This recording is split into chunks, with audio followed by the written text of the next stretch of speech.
Houston is one of those places that if you do not have a car that's capable of doing 95, 100 on Loop 610, then you're just kind of shit out of luck. Yeah. Get a motorcycle. Oh, a little Kawasaki Ninja action, man. Well, but I mean, Jason, y'all full open now, right? I mean, y'all wide open over there. No mask. We basically got rid of all the restrictions. I mean, a lot of businesses still have the, mask required to enter this place. But I mean, it's not like nobody ever really enforced that at all. Anyway, the closest we ever had to that was we had our little small town chief of police who actually got run off over some small town drama, but I won't go into that right now. I can imagine. Well, I actually started to like this guy. I mean, he would make a public show of support, standing there in the Family Dollar, which is the only thing in this little hick 400 and something person town.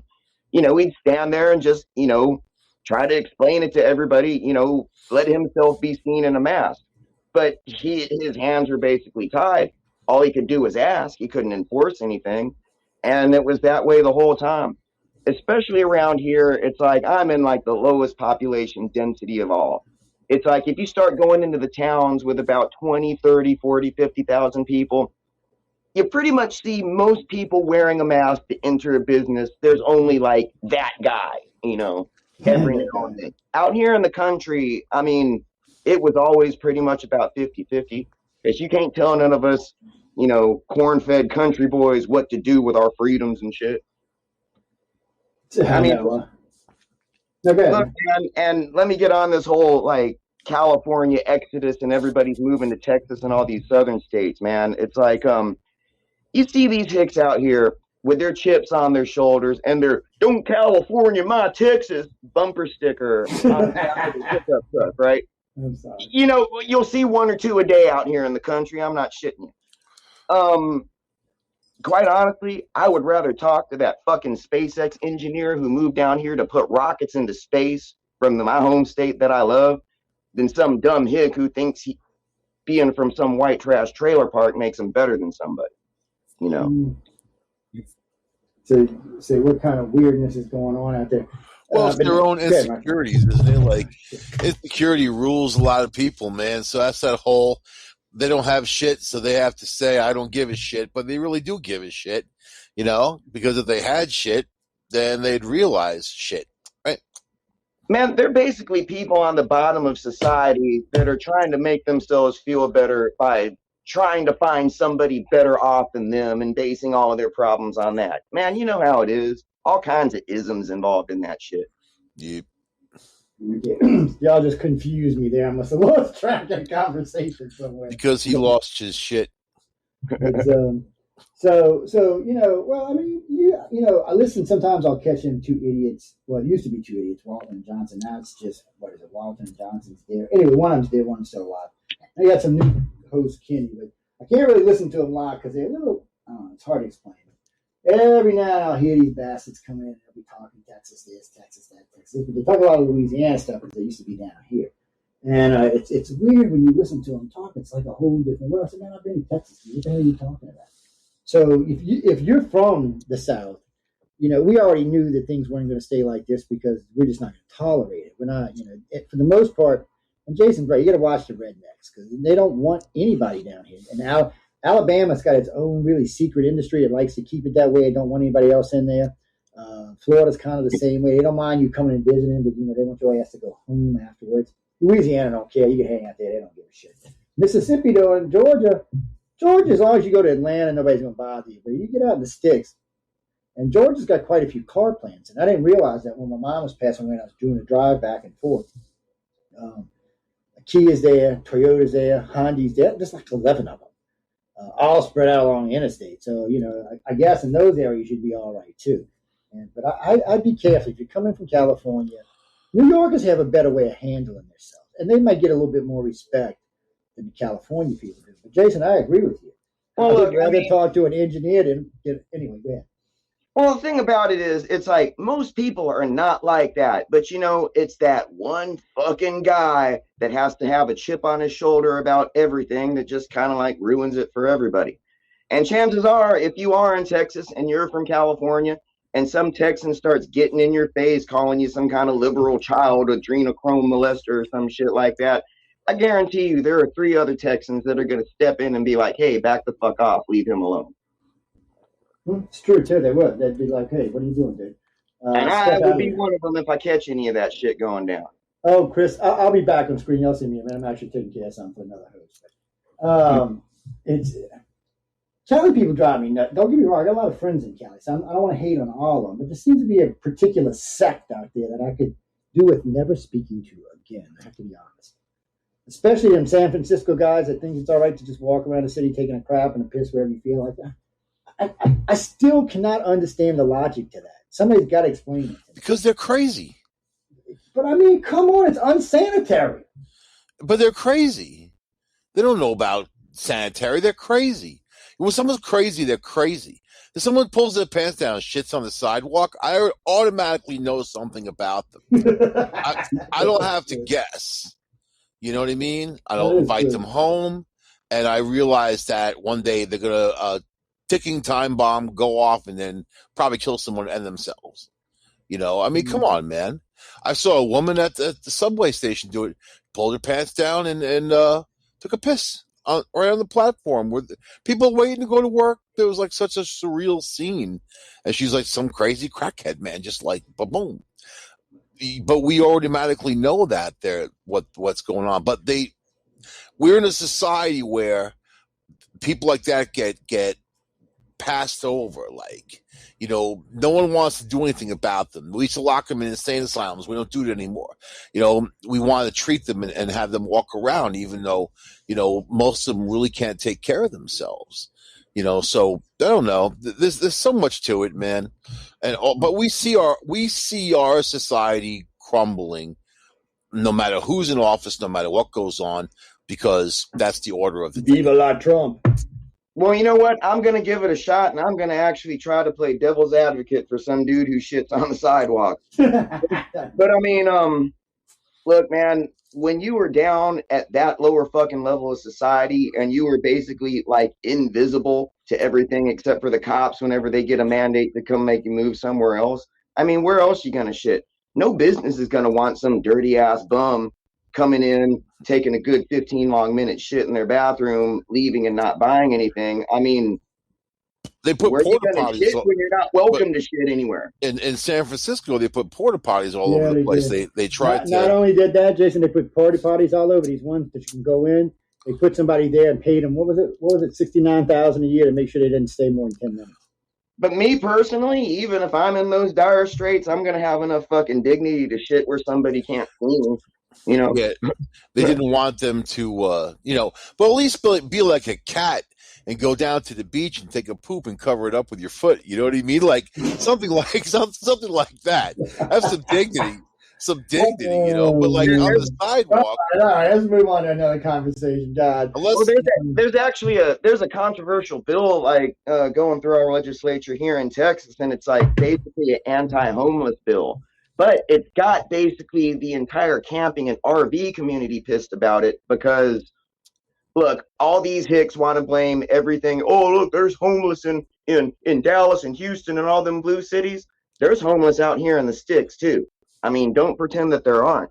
So to punish all them fucking liberal hippies in Austin and shit and to make everything a pain in the ass for everybody else, they're passing a law that basically makes it illegal to sleep in your car overnight more or less anywhere. I mean, there are a lot of like open public places in Texas where overlanders and RVers can, you know, just pull down a dirt road and they're just open campsites. No registration.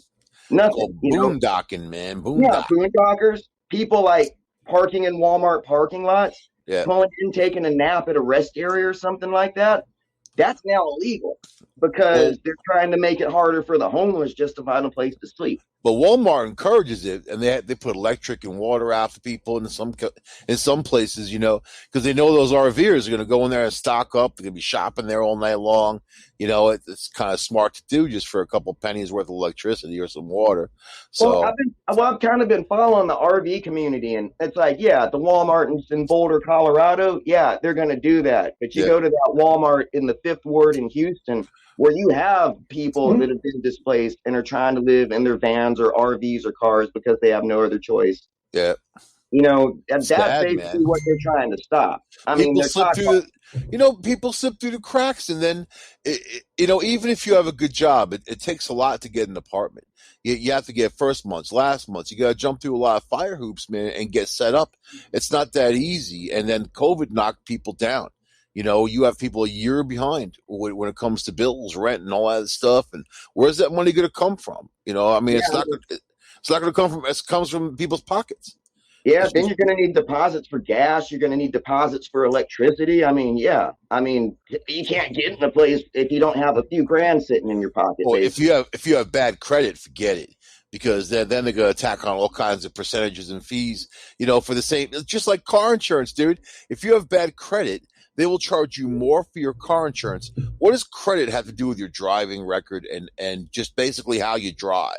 You know, but that's a partial truth, because if you pay it in full, they'll give you a big break. But if they gotta string it out for 6 months, they want their little percentage. I agree. It shouldn't have nothing to do with it. What difference does it make? I agree. It shouldn't make a difference. So if you have bad credit, it's okay for them to charge you more. You know, but if you have good, so let's say I have good credit, but I'm a shit driver, but I'm going to pay less than a good driver with crap credit, man. Come on. You know, so you know how you enslave a population with debt, and that's what goes on. It's all about the debt. Oh, buy a bunch of crap you don't need. Here's some credit cards. Charge everything up, man. Let's go crazy, right? And then you need a bigger house to keep more of your crap. You know what I mean? Buy more crap. I tell you what, anybody listening tonight, either come to the chat room and post what your current credit card debt is, or hit me in an email at iCarCox.net, or hit me on Facebook page. Yeah, I'll tell you what mine is right now. I'm $23,500 in credit card debt. Man, it's like, Michael, dude, it's like you come to some of these country fried trailer parks down here, dude. You'll see somebody in like a leaning over, like wrecked out, built in 1960 something, single wide trailer that's absolutely falling apart. But that redneck is in debt up to his ass because he's got a $90,000 F-250 Platinum. Damn, he does, baby. You know? Exactly. Loving his truck. I can't beat him. That's a nice truck, man. Come on. Yeah, that's nice. They're nice. Them Ford 250s are nice, especially if you get like the Harley Davidson or the King Ranch. Oh, you styling, baby. You just ignited the redneck in Joe, man. Listen to him go, you know. Yeah. All you gotta say is some. Hey, that's a coon ass in me, mind, buddy. I'm the coon ass in me. I'm using that redneck shit. Well, I'm in Mississippi tonight, so I guess we can use it. You got the pickup truck with those testicles hanging from the back. Actually, to be honest with you, I'm looking for a new pickup truck. We're going to talk about guns next. No, I don't own no guns. I'm a liberal. Nah, Texas is about to become even more wild west because I know it's already passed the House. I think it's probably passed. It should have passed the Texas Senate by now, but I haven't checked the news in a day or two. But Texas is about to become a no permit required, open constitutional carry state. Don't worry, Jason. Mississippi already is. But you know what's better? You're gonna be moving to Louisiana anyway soon. They're getting ready to make recreational marijuana legal. They already did that in New York. Will be the last place to do that. You know what? They did it in New York. Yeah, Texas will. You're right. They did it in New York, and they're not giving anybody. It's going to be 2 years from now until you can actually go and buy it. So they're just basically encouraging illegal sales, right? Because you're saying, oh, you can smoke it, but you can't buy it anywhere. It's like, that's so New York, man. That is so New York. You know? If it ever happens in Texas, some senator's fucking brother-in-law will basically get all of the permit to grow all of the basically. Oh, it's interesting you said that, because I was listening to one of the Mississippi talk radio shows yesterday. Now, Mississippi's barely passing medical marijuana. They are going to get medical marijuana, though, which is amazing to me that any red state like this is getting marijuana. But it's definitely getting medical marijuana, and not just that fluffy kind of kind. You get stubby gates and all that shit. The cops are going crazy about it. Already, some big company from up north, I think from Colorado's coming down here, bought up something like 25,000 acres and going to start. Well, I'm like, wait, what about us? You know, my business partner owns 20 acres in a kill. 20 acres of marijuana is a lot of money. I mean, if you know how to grow profit. And you got to keep people from stealing it. There's a whole bunch of things goes on with some growers. No. That's you thinking about living in New York or Cali. Ain't nobody stealing shit and killing. Yeah, nobody ever Mississippi. steals anything in New Orleans. No, that's not what I'm saying. This is kill Mississippi, and they ain't coming in your yard because they know if they come in your yard, you're gonna shoot them, and you can legally shoot them in this state for coming in your yard. I'm telling you, they ain't. Now Joe's really fired up. Pick up trucks, shooting some weed people. See, you live up there in them blue. Let's talk about the sodomy laws for a minute. What are you gonna do? What are you gonna do for some ass? I hate to say this, but Mississippi. they ain't never get rid of it. Mississippi don't have a sodomy law, but Louisiana does. Yeah, Louisiana. Ooh. Yeah, man. A lot of how can you have a sodomy law with the largest gay population in the country currently, but you still got a sodomy? I don't know how that works. That's why, because they hate get the hell out of here, man. That's just stupidity on somebody's part. I mean, sodomy is also oral, man. It's not just. Well, yeah, I know, but either way, they don't care. That's and I told her, I shouldn't say this in there, but I told a friend of mine that was a mayor down here. We were talking, and I said, "Y'all can't get that off the blue books." And he said, "Well," I said, "Don't tell me these politicians don't go out to Airline Highway and get a blowjob from these hookers because y'all get caught from time to time, just like the preachers do." And he's like, "Yeah, but we ain't gonna change the law, Joe." He said, "We ain't gonna fight with the churches if they donate too much money to the campaign." Because it's the church people that are using the hookers. Yeah, but they're the ones paying the politicians, so they're not getting rid of them. They're like, oh, no, I will tell you this. New Orleans, of all places, is considering legalizing prostitution.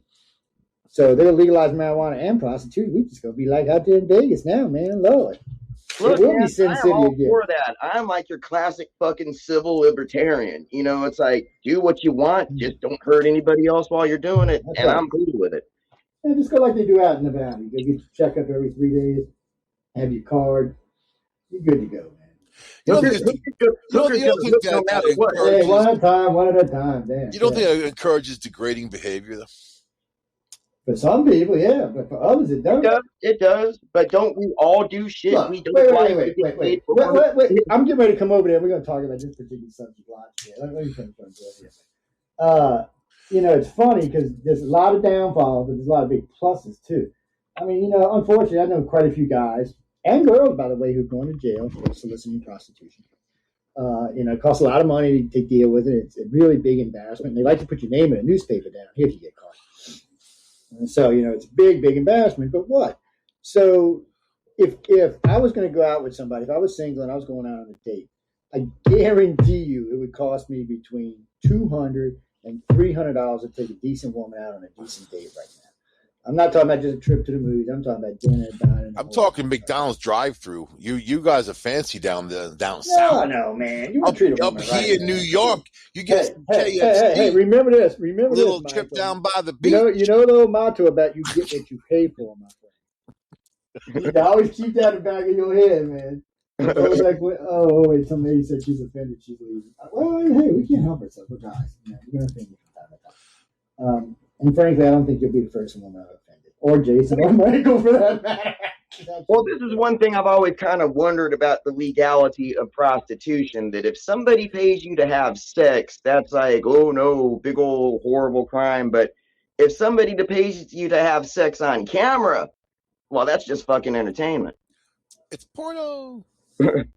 That's because they can say they're in a different state. Oh, they're not in our state. That's the internet, man. Wait, what? That's the internet. Some states have put people away for that. Florida's put people away for making porn. And a lot, the southern states, man, they're always got to stick up their ass about something. So. Oh yeah, not anymore. That's the old days. Because they want the money. You guys want the money. You see that marijuana money. Now Colorado's building schools, roads, all kinds of stuff. They got hundreds of millions coming in for marijuana. Actually, no, that's not what it's about. You forget Louisiana got the casino money and the oil money. They don't really need marijuana money. For them, it's a little bit different. What happened was a bunch of these congressmen, these freaking rednecks congressmen we got, decided that, look, we're never going to legalize pot. It's crazy. So somebody big and upper echelon went and did a poll in the state like a dumbass and found out that, when they came to medical marijuana, 90% of the state wanted it. For recreational, 72%. So they got to thinking, give it to them or get voted out. Which one are you going to do? Well, the feds give it to the people. The feds are about to It's still going to get through the Senate. They had to change the whole schedule. But I seen they tried voting on it last month and it failed miserably. Yeah, but they've got to change the status. Their ridiculous status. No. Why would you change something that makes you so much money? Think about it. They raid these guys. They still raid people in Colorado and California. Of course. You know that, right? So they can come in right now, even though it's legal in these states. They can come in, take all your money, even though you can put some of the money in the bank. You can't put it all in. But it used to be you couldn't put none in, but they passed some rules. I think you can have up to it's either 600,000 or 6 million. I'm not sure which one it is. Don't quote me because I'm not positive. But I'll never hire you as a contractor. Yeah, but they got in, like the guy in Colorado. This article was in about 10 months ago. For some reason, they went to his home. They raided his business. They got, I think it was 1,100 pounds of marijuana and $2.6 million in cash. And technically, there's no law about keeping cash in your house, but it's still illegal. It's still a Schedule 1. And from what I understood, for some reason, I guess he didn't want to fight about the pot or the money, so they just decided we'll call it even, and they let him go. Bitcoin. Put that money in Bitcoins. I ain't buying no Bitcoin. Bitcoin's just going to fight the part of the reason, look, the perfect way to legalize marijuana would be just to do it so no money gets made off of it whatsoever. Just let everybody I tell you, take the amount of fucking weed in your house. All you need is light dirt and fucking water. I know this show is going to go out to quite a few people, so listen, people. You know what? Don't try to fight anybody. Vote out the old fogies who look at you when you say marijuana like you're a criminal who should be shot. Vote them out. Nancy Pelosi, Reid, McConnell, the whole shitload of them. And guess what? In less than one season, if you vote, because y'all can vote them out in the next election. All of them, Republicans and Democrats. I'm not taking sides here. Vote them out. Put somebody 50 or under in, and guess what? Marijuana will be legal in that term. Bam. Vote out anyone that knows what a moon pie is, man. Vote them out. Hey, you know what I mean? That's fighting words, buddy. And gone. You know what? Them youngins know what moon pies are too. Gone with the wind. Ooh, I don't give a damn. Another reason that people are getting tired that politicians aren't listening to them. I mean, 18 states are recreationally legal already, and then you've got like Joe Biden, supposed to be the president of the people, and don't go call me some kind of Trumper because I hate y'all assholes too. But Joe Biden's over here firing staffers because on a questionnaire they said, yes, I smoked weed back in the day. I mean, come on, Joe. What the fuck? Well, Kamala smoked weed. You gonna fire her? You know what I find funny? I find this hilarious. So, we got the Black Radio Network in New Orleans now. And I got a friend of mine who works over there. He's a young black guy. And he said, Joe, I hate it when you get right. It's just how I said. I was like, why? He said, we got screwed, man. I'm like, what are you talking about? I said, you love Biden. Come on, get over it. He said, yeah. And I was listening to all that shit you said. And all of a sudden I realized. So first he goes up to Atlanta, gets everybody to try to leave Atlanta. He said, one of the biggest black cities in the freaking country. He's like, what the hell? So then the guy's an idiot. What was he did today, or the order he passed today? Basically just put like a third of black people out of work. Oh, I forgot what the hell. I have to go find it. Went right out of my mind. I was getting ready to say it, but something else that I not today. It was 2 days ago. But anyway, when Ronnie was telling me about it, he's like, I don't get it. I said, what do you mean, dude? He got in. He's gonna do what he wants. I said, did you really think Joe Cracker Biden was on the black man's side? Did you really believe that? I said, you know what? I said, sometimes I just wonder if you're stupid because come on, dude, look at this cracker. I said, even I call him a cracker. And I said, I said, come on, man. I mean, the dude's a cracker. I said, he put more black people in jail than anybody in the damn country with all the crazy laws he passed. And then he brought in the woman who put more black people in jail in California than any DA and made him his VP. I'm like, what the hell? And you wonder why he's passed. To all my black friends out there, reparations is off the table. Democrats are if there are any black people listening, I'd really like to ask about this because have y'all heard about basically the menthol cigarette ban that they're trying to ban? Oh yeah, that's the other thing. Yeah, that's the other thing. And the reason they're doing it isn't for general health of anybody; it's to protect black people from themselves. And look, you black people are dumb. That's what Biden's telling you, Uncle Cracker. That is your choice to make, but doesn't it have some bad optics if you only ban the cigarettes that black people are supposed to predominantly? And flavored cigars. Flavored, because they roll blunts with flavored cigars. I'm already telling you this. They ain't taking my flavored cigars. I will start getting revolution over this. Flavored cigars. Man, and no right now I'm smoking them swirls. I done got hooked on them things. because I don't smoke nothing else anymore, so I'm bored. Joe said, "Don't you take my coconut blunt." What the bleep? Sorry, guys. I don't even What know the what hell? that thing is. That's my damn iPhone going off. I thought I had it turned off. Chick. Hey, Grandpa, answer the phone. Actually, no. This is a lady I've been trying to get hold of. A friend of mine, Amelia, turned me on to, and we want to talk about some stuff. But I'm gonna text her while we're talking. Damn, it sucks. Let me. No, I'm not on my way. Don't get stupid phone. Anyway, apologize for that, guys. That was like we're back talking about guns or pickup trucks. What the hell? No guns or pickup trucks. Oh, now I have to say this now because you brought it up. So, I hired a new roofer for my house, and these guys show up. Now, I already know it's gonna be expensive when they show up in 2 new F-250s. I'm like, really? Uh-oh. I'm like, oh man, what's the price going to be here? And I got a metal roof on this house right now. And the metal roof is usually twice what a shingle roof is. And so I said, he pulls up. I said, wait. I said, dude, I know how much both them trucks cost. And I said, the red one probably about 50. The white one probably closer to 75. I said, give or take. I said, because they fully loaded. And they look like maybe they're 2 years old, like you bought them from the last hurricane. He started laughing. They're out of Texas, by the way. And we got to talk, and I said, yeah, you still paying them bitches off, aren't you? I said, not on my house, I said, it ain't going to happen. So I sat down, I gave my entrance pay. I said, this is what we got, this is what we're going to work with, and this is what you can do. And then we agreed on the color and everything. So probably about 3 weeks later, which the studio needs one, because the studio started leaking, and you can't be leaking on this electronics thing. I'll go a little insane about that. Brenda, and thank you, by the way, for I can't remember your whole man's name now. Yeah, it went right out of my head. Yeah, it's what you call old age, baby. That's all. Oh yeah, okay, Lonnie. I'm sorry. Yeah, I remembered it. Yeah, for some reason, it just popped back into my head. Yeah, I was hoping you would text it. Tell him thank you for the little 6 core that came in the other day. I haven't even started it up. It's sitting on the floor yet. Yeah, he put all the stats on top of it, what it was. Yeah, 4.2, 6 core, running 8 gigs of RAM. Tell him thank you. I appreciate it. Since you done brought up computers, I mean, like the supply chain is so ridiculous right now. It's basically nobody can build anything because there are no microchips available. There's nothing available. We're going to talk all about all of that. So right now, I finally get in a position in my life where I might be able to really make some serious money. And, I made some really big money twice in my life before, and I'd really like to double that or triple that. And the station's starting to do real well. And I got some opportunities with that. But, so we got some land. We got about 20, 30 acres we can build on. We're going to sub it out in quarter lots, maybe half acre, maybe a quarter acre, and start building.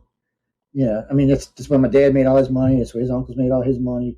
It's where quite a few members of our family made all their money, building and selling. So the seller's market's incredible right now. I put my house up for sale in Helois, the little threeplex we had. So we put it up for what we wanted, and it sold in 3 days. Boom.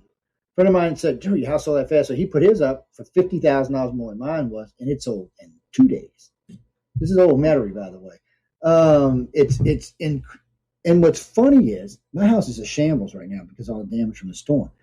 And I've actually had 4 realtors come by and make offers on the house as it sits. So I told them, I said, "I'll tell you what."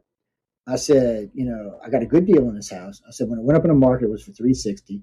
I said, but it's got some damage on it. And I said, this is what I owe on it. I said, so I'll tell you what. I said, if you give me $260 as is, I'll move out tomorrow. And I said, because I got a place in Pensacola I'm looking at right now. I was going to buy it as a rental because I got to, from selling the other one, I got to get something to put this in so I don't have to pay all this tax money. But yes, people, boring stuff. Life is how it goes. And man, when anybody gets any ideas, Joe is poor. Okay. Yes. Trust me when I say that. I owe everybody a mom. You heard me earlier telling you how much credit card debt I had. When you're rich, you don't have that much credit. Well, you could, but you probably don't because you just use your debit card. Use real cash. Yeah, debit cards are cash now. I mean, for the majority of people, and when I met Jason long times ago, Jason was just a pup. Man, I didn't even want to use plastic of any kind. I didn't even like talking to people who used it. I know I hated this shit. Didn't want to be involved in it, wanted to mess with it. Next thing I know, I got 36 credit cards. I'm like, what the hell happened here? Train wreck is what happened. People, I'm telling y'all, don't get in credit card debt. And if you do, make sure you keep your cards under 50%. not so much for your credit, because it does help if you keep around 33, but more so because they nail you. Once you break that 65, 68% mark, oh no, the interest becomes ridiculous. It's because it's weird on my cards. As long as I'm staying like below 50%, my interest is between 9 and 11%. I break 70%, boom, 17 to 27%. So, Yep. you know, I'm like, no, thank you, buddy. You just keep that over there to your little lovely self. Well, it was basically the after. Oh man, look, back when you met me, back then, dude, I was probably carrying like, I'm not shitting you, like $80,000 worth of fucking credit cards in my back pocket, you know, and that was just me for having them a while. I mean, like no like income, appreciable income to be able to back that up. But this was the wild, wild west days. They just keep upping my limit. They did. Until I've got like 15 grand on this card, 9 grand on this one, 17 on this one, you know. And man, it was the aftermath of Hurricane Katrina when I got stuck down there that I basically ended up having to fill all those cards up just to live because nobody was paying anybody shit, and I was stuck in New Orleans. Yeah, it was a crazy time. That's for damn sure. I eventually got out of that. I basically don't even have any credit cards anymore, but you know, I'm at the first point in my life where I went from like one of the brokest people you could possibly ever meet to now I own more shit and have 6 figures in the bank. I mean, this is kind of like a completely new experience for me. And it makes life different for you. It relaxes you more. You can be more comfortable. You can make better decisions because you don't have to, you know, and actually, it's a little bit dangerous because right now I don't have to do a damn thing, and I'm not doing a damn thing. Now that's a little bit self-destructive. Yeah, but you'll get motivated. Don't worry. You'll want to get out and get about. It's just a matter of time. It may take you a little while, but you'll get your ass out and about. Because really, everything's starting to open up. I mean, and you like to drive anyway, so it's getting out on the road is going to be nice. You know, I'm planning on getting out a little bit this year. I'm definitely going out to LA in October.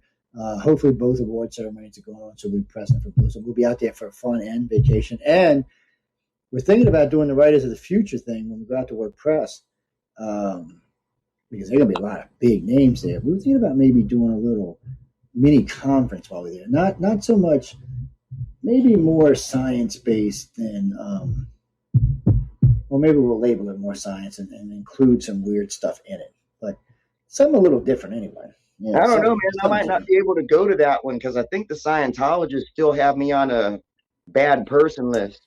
Don't worry. I am very good friends with these people. We do a lot of press work. Those Writers of the Future novels, every time I come across one of those at a used bookstore, I snap it up because like short stories. You see them two things behind me? You see the middle picture back there? That was sent to me by one of the bigwigs over there. There's $3,600 of collector's item. See right underneath it? That's the really expensive iPad they sent me. Not the pad is not what's so expensive. It was only like $600-700. What was expensive was the $3,600 of L. Ron Hubbard's audio and books on it. That was really nice. I mean, it's cool because I like to listen to when I'm driving sometimes. But still, Joe over there reading Dianetics and shit. I haven't got that far yet, but it was funny. Before I met them, someone had offered me a shot in the Scientology. I was like, dude, I don't have the money to be in Scientology. Like, what the hell's wrong with you? He said, it's not always about the money. It's about what you know and how you can help us. And he said, you're pretty comfortable in the media. We know that you're in a lot of places. And it's true. I mean, right now we're on, I don't know. As far as I can tell you, we're on every podcast that exists. I haven't found one we're not. And when I tell people if they see one, call me or write me and I'll put us on it. But I know it's over 150. We're on more than 100 live servers now. So it's a weird thing, man. We got a lot of reach, a lot of people here. So I get weird calls from places. I got a call from Europe the other day, actually from Scotland, and I'm like, this guy's talking to me. I'm like, who are you? And, his accent's way worse than mine. Mine's pretty damn bad. And I'm trying to listen to him tell me, and I thought he was talking about like aliens or UFOs or something. He wasn't. He was calling about this show, The Centralist. And he's going, oh, no, man, I love you. Yeah, you pick on everybody. You don't care. You hate Trump. Yeah, but you hate on Biden and Reagan shit. I was like, but it took me, it just, I don't know, for some reason, it just didn't register in my head right away. But they're great, and it's nice. It's nice to talk to them. Glenn, we're going to be, actually, we're going to talk about that right now. We were talking about it a few minutes ago. We're going to go right back to it. When I was talking about building a house, one of the reasons we're not doing it is because of 2x4 down here which last year was $2.11, is $11.09. Oh yeah, man. What's a 3/4 inch sheet of plywood go for now? Like $8? Yeah, some places 60 to $90, depending on where you're buying. Yeah, really. You know what it cost me to build a house? We're talking like $300 a square foot. And don't get me wrong, I could probably sell it for what I wanted, but I ain't gonna make any money off it because on a house like that, it shouldn't be maybe 40% of the cost, 30% of the cost. This is going to be like 70% of the cost is going to come from that one source, which just doesn't leave much of a profit margin. You want a 15% profit margin when building a house. Right now, I think you'd have, I hate to say like 5 or 6%, and that would be risky. You could get stuck. The market is selling big right now, but that doesn't mean it's going to stay like that. And by the way, whoever sent me that, no, condos are not selling like that. That's homes are selling like that. Oh, yeah. And you can go call any realtor. If your home, I would actually try to sell it on your own first, but because everybody I know recently sold theirs on their own, and it sold fast. They don't even care what they are right now. They're just buying them up because they can't get inventory. I've seen junky homes in the city. A big part of the problem with the housing market right now is that I don't know. I've recently read an article that basically I think it was like 1 out of every 4 homes is not bought by somebody who's going to move into it. Nope. I mean, right now there are a lot of there are a lot of people that are looking forward to living the American dream, becoming homeowners, investing in a piece of property. But when you're willing to pay 20% down and put a 40-year mortgage on a place, they're not going to sell to you. They're going to sell to that bank or that real estate developer that's going to make you a ridiculous cash offer. They are. That's really a big part of the bubble that's happening right now. Show me the money. Where's the money? I don't know, man. But yeah, like you were saying about the lumber prices, it's like I'm actually got 90 acres of property here, and like 60 acres of that is all red oaks and white oaks. And it's like I bought a little drone for a little project hobby to do with, and I've been flying over it, kind of like observing the trees and how my canopy is doing back there. And it really looks like, between the droughts we've had over the last several years and this like unexpected freeze we had this winter, I'd probably say a good like 1 out of every 10 or 12 of my oaks is dead. And I must have that sucks because they're worth money. Well, I'm genuinely thinking of buying a sawmill and trying to go a little bit Ferengi and making some profit out of that because I ain't slanging pine, dude. I'm slanging hardwoods. What's up? Yeah, hardwood's worth way more money. It's worth way more money than pine because you can make furniture out of it. You can make all kind of stuff out of it. It's really good. Actually, Jenny, that's true. What it is. Oh man, and the sad thing about it is it's the biggest, oldest trees that seem to be dying, and I've got some good 300-400-year-old monsters out here. Yeah, see that because I'm telling you, they worth big money. I know, depending on what it is, you can get anywhere from for a little tree $5,000 for some nice ones. I've seen them go any 30, 40, 50. They had one that had there was a white oak down here that had fell and sat in the water for about 5 years. That thing went for 250 G's. And you know what else is big money? If you know how to do it, they back in the day when they were logging all them rivers, they go up and then pulling trees out of there now and use them to make furniture and stuff. They got a great patina to them. Yeah, Pete, we actually know about a lot of stuff. Sorry about that. But anyway, getting back to what Glenda was saying. Actually, no, Glenda, everything's expensive. Now, for some reason, you can get steak down here cheap and get hamburger cheap. Paper towels getting a little crazy. Not outrageous, but crazy. Toilet paper, it's about what it used to be. Bread's up from $3 to $4 a loaf. Milk's up. A lot of the stuff that we get locally, certain foods and vegetables and stuff like that, haven't really changed. It's the shit we get from outside. Anything chemicals, other kind of stuff. It's just, and then it's all of this, like my roof for my house. If I decide to go metal, I know I've got anywhere from 8 to 14 week wait. When just 6 months ago or 8 months ago, they could have been here the next day. This is bullshit. And I can't find any excuse. Oh, it's COVID. Oh, COVID. Well, no, there is kind of one legitimate excuse for some of the logistics issues right now, and it goes back to the Texas big freeze back in February. That you'd be surprised how many, basically any kind of chemical that you need, that any type of thing is made out of, come from chemical plants on the Gulf Coast. All those shut down here, basically when they froze over. And these complex like distilleries and chemical plants, they are not something you can just flip the switch off and turn it back on. If they go down, it takes weeks to months to get them going on. And that's a big part of the problem right now. is the raw materials to make everything are kind of in short supply. I mean, if you're running a just-in-time inventory system, you're kind of shit out of luck. If you're running a more traditional business model where you have supplies in a warehouse somewhere, you're still in the game for right now, but it just catches up with you later. Well, they got to do something because citizens ain't going to put up with it. So they're going to have to figure something out. See, this is what makes America so much different than the rest of the world. First off, let's visit some of our allies. So Canada, them bitches are locked down tight. Still, I mean, it is so tight they can't even squeak a pee on the side of the building. I mean, it's crazy how tight they got them locked down.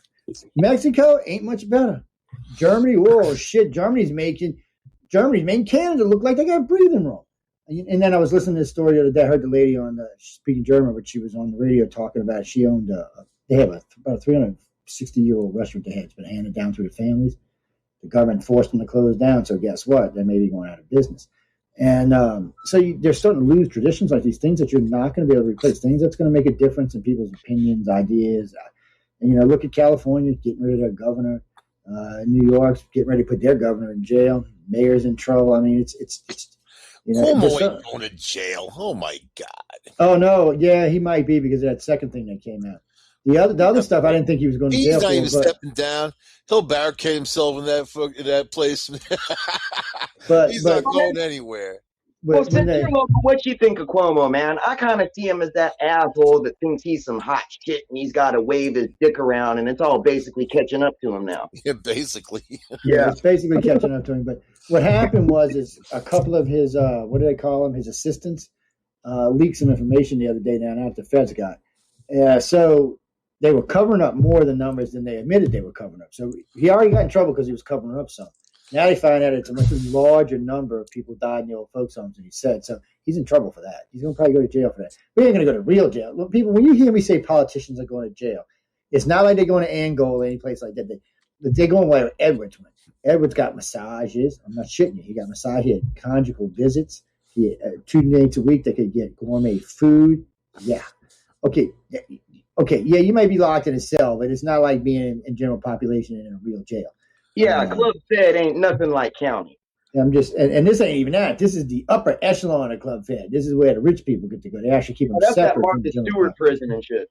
Yeah, I mean, people, unfortunately, that's the way our country works. It shouldn't be like that. If they effed up that big that they ended up in jail, they should be going to the same jail that you and I are, but they know they wouldn't last 5 minutes there. So they don't care. So they give them their own little jail. Money talks and bullshit walks, all that's wonderful stuff. But it's like everybody's like, well, Hillary's going to go to jail. I said, Hillary will never go to jail. And if she does, if by some god chance she does, it ain't going to be no real jail. And I said, they'll probably just clamp something around her ankle and tell her to stay at her house. None of them go to jail. The one guy that went to jail hung himself from 4 feet in the air. Yeah. That's it. That's all, folks. Yep. Yeah. But, it was interesting. Hey, he hovered off the floor and then dropped. But he kept his legs up wide. He bungee jumped off. Anyway, I mean, guy. It happens, man. It's possible. Anything is possible, sure. Man. The guy they just happened to put him in a cell with a cop that was in there for strangling people. Look, I'm gonna show you what happened. I'm gonna show you exactly what happened. An ex-cop. This is what happened. Ring. Now, listen. I'm gonna tell you what happened. Wait, I'm gonna tell you what happened. This is exactly what happened. Guy sitting there, phone rings. Hey, hello. Hi, Bob. Do you know who this is? Oh, hi, Miss Hillary.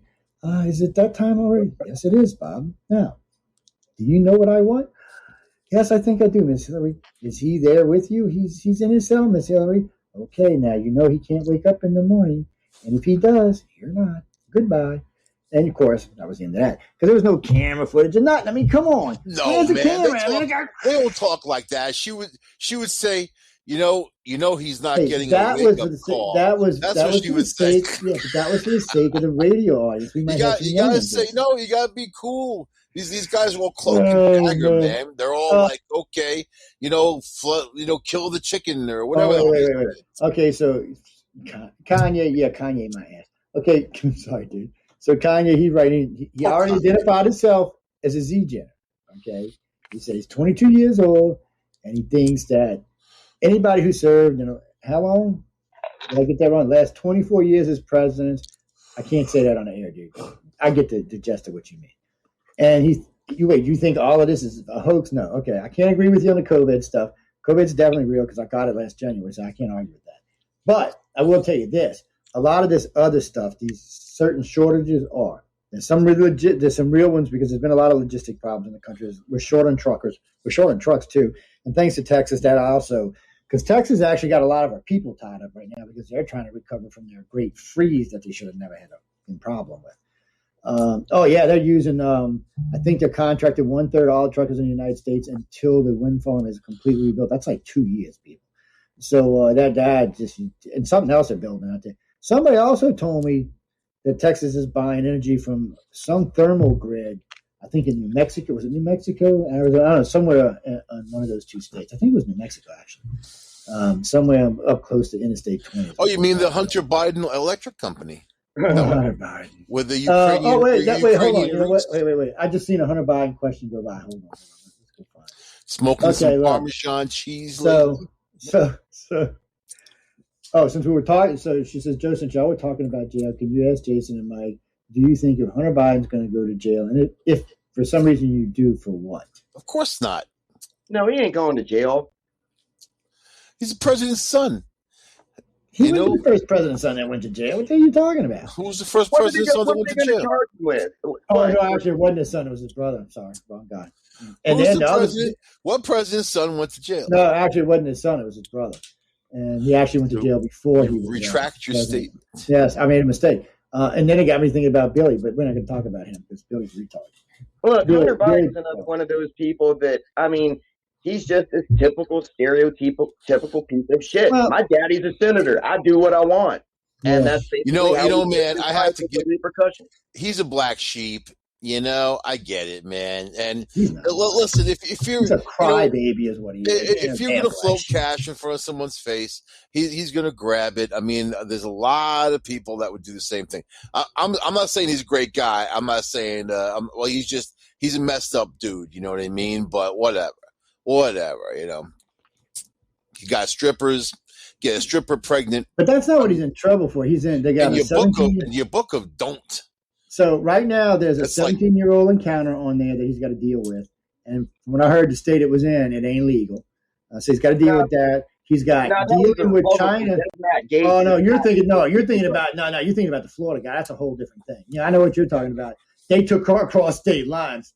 That's also a no-no in Florida, so they're in trouble too. But they can only find one guy to even try to corroborate the story.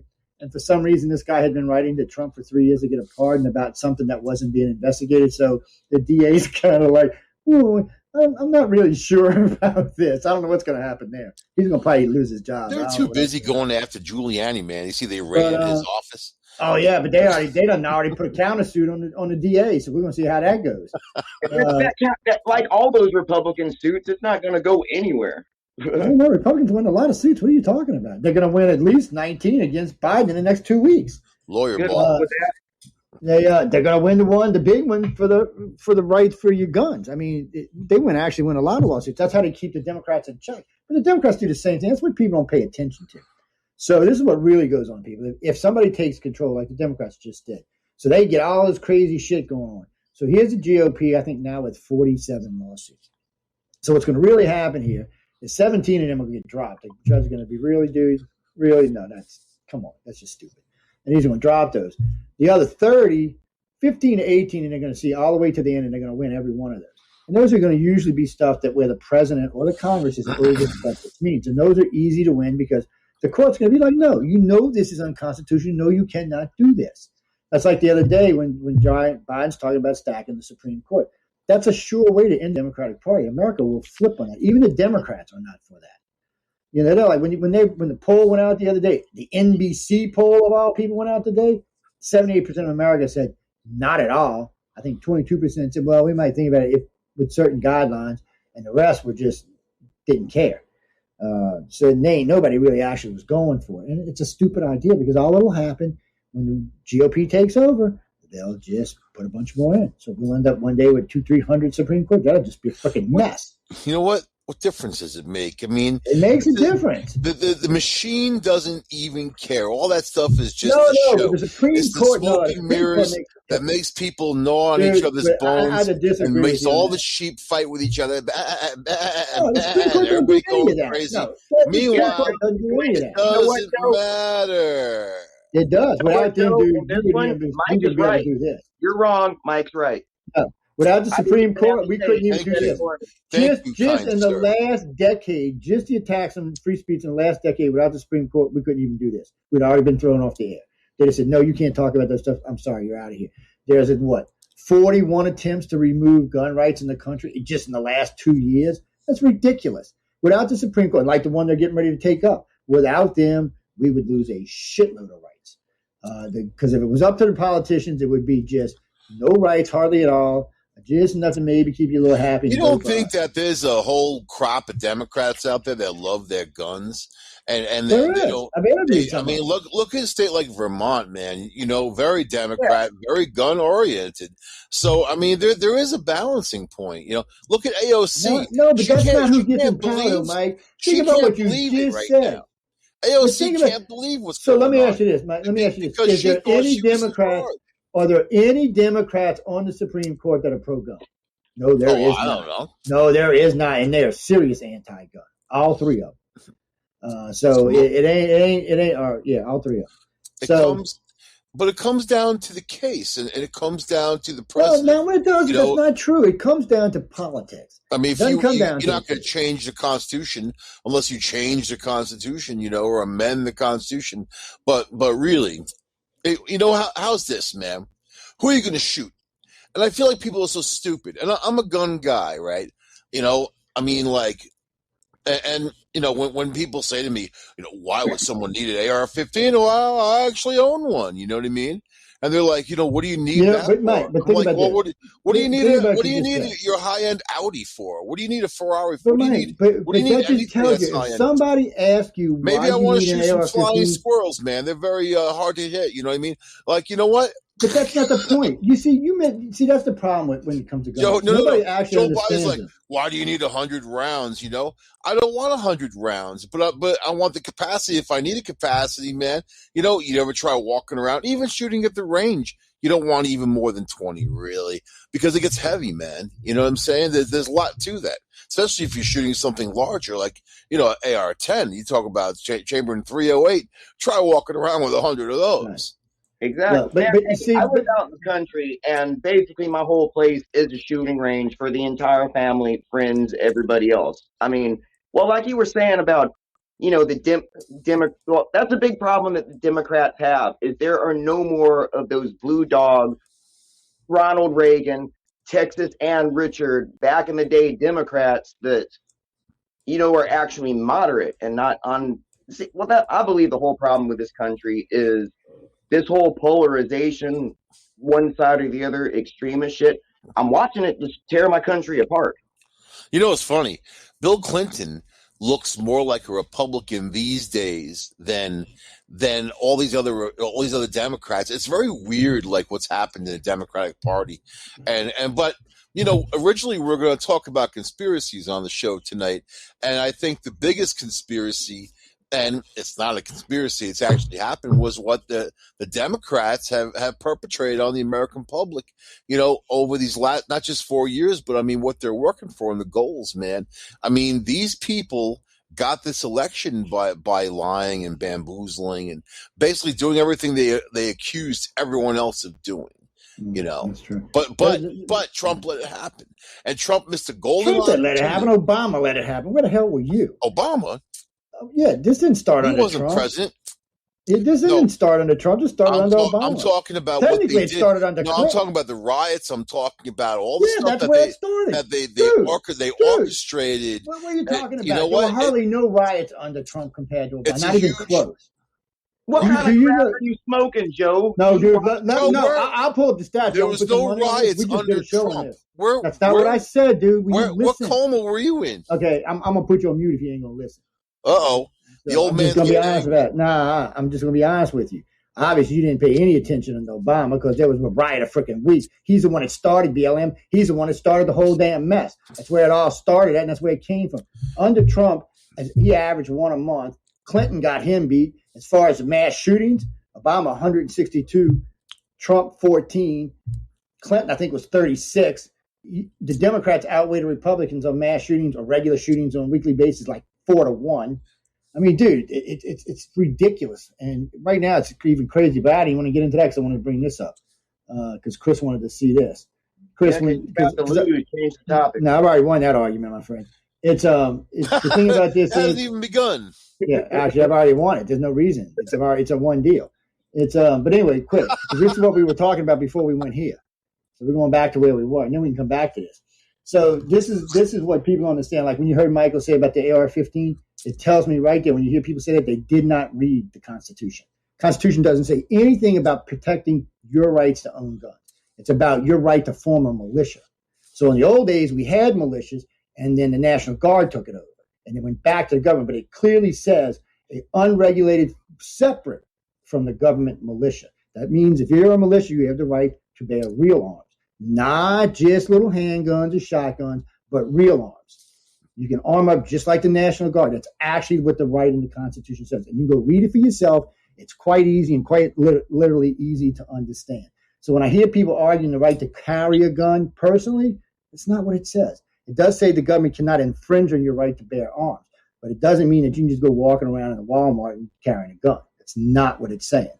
But it does clearly say that you can form a militia to protect yourself from domestic and from foreign. So people, if you really want to know what the fight is about, that's what the fight's about. It's not about mama carrying their little gun into the Walmart. Okay, most states in the South wouldn't give a shit anyway. I mean, most of the states I live in are open carry or concealed carry. You don't have to have a license or anything. Even Louisiana's dropping. You can carry concealed or unconcealed. It doesn't matter. Shit, you see people all the time walking in a damn convenience store with a 9mm in it. So I'm like, really? Really? Do you really? Come on. What, you think somebody's going to mug you in the middle of the meadow? Get the shit out of here.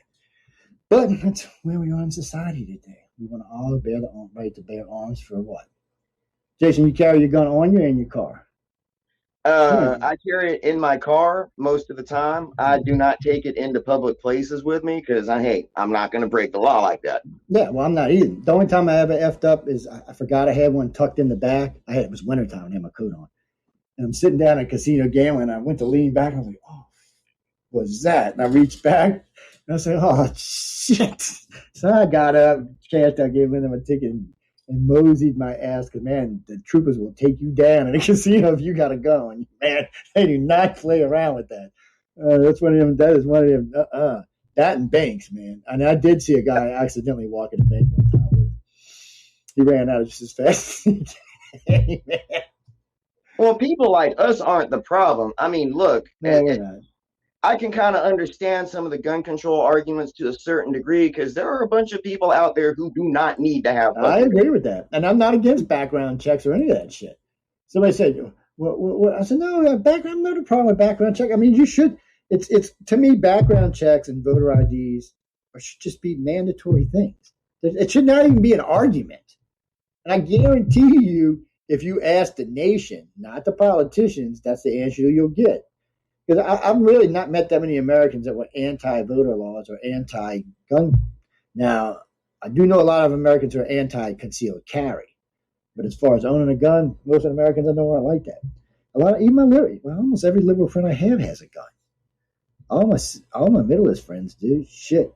I don't even want to talk about my GOP friends. They got freaking arseholes. They got a gun. They really literally got arseholes, man. I'm not kidding with you people. These guys got serious. I mean, they had 5-6 shotguns, 3-4 rifles, probably 10-11 pistols, usually a couple semi-automatics, and some of them may have some bigger stuff. Because in some states, you can actually have like a rocket launcher or a mortar or stuff like that. I forgot how they get them, but there's special federal licenses for stuff like that. But I mean, you can get them, but they make it a pain in the ass because I don't blame them. You have to get your own RPG. But let's be honest, people. I mean, if you're just out to blow stuff up, you don't need any of that. As Timothy McVeigh taught us all, 2 decades ago, some chemicals are very explosive. When I heard that the first time, and I heard they murdered out of fertilizer, I'm like, you're shitting me, right? Because I never really thought of fertilizer being that explosive. Not that it wasn't explosive or chemical active. I just never thought it took the whole facade off of what a nine was it 7-story, 9-story?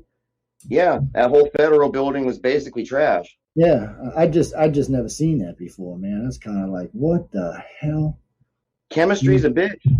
It is, and if you're good at it, but who would have thought some little redneck from Oklahoma somewhere? Yeah, I'm gonna teach you feds a lesson. I was like, well, I mean, the whole fundamental idea, like going back to the AR, like the whole scary black rifle thing is, well, for one thing, most of the guns that I personally own are older than 1964 and are basically family pieces that don't even have serial numbers. And even if you've got rid of any semi-automatic rifle, do you know how many people I can kill with a lever action rifle and a single action pistol?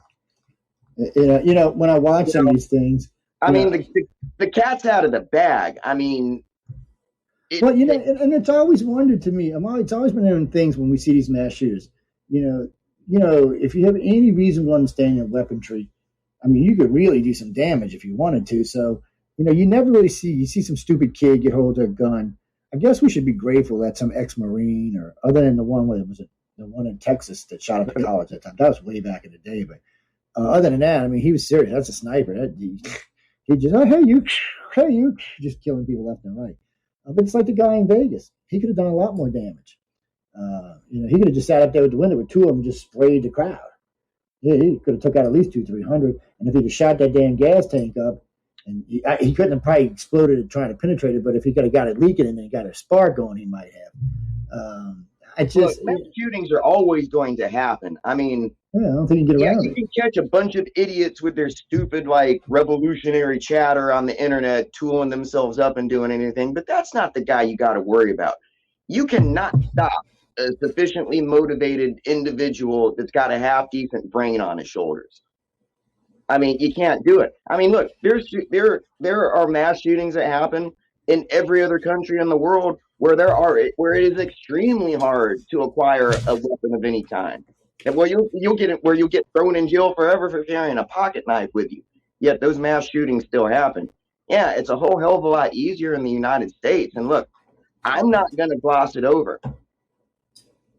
And anybody who is pro-gun just basically has to admit this at some point. It's like, yeah, the occasional mass shooting, the occasional bad deed of guns, that is part of the price you have to pay for the freedom to access them, like we have here. Yeah, and it is. And I don't, somebody just wrote in about it, but I'm kind of like, guys, background checks, no big deal. Somebody had asked me a couple of weeks ago about, well, what happens if one of your friends or one of your family members calls in and you get your gun taken away? I said, well, I think they shouldn't just come take it. I think they should do an investigation and find out. I mean, that's kind of seems a little on the illegal side there.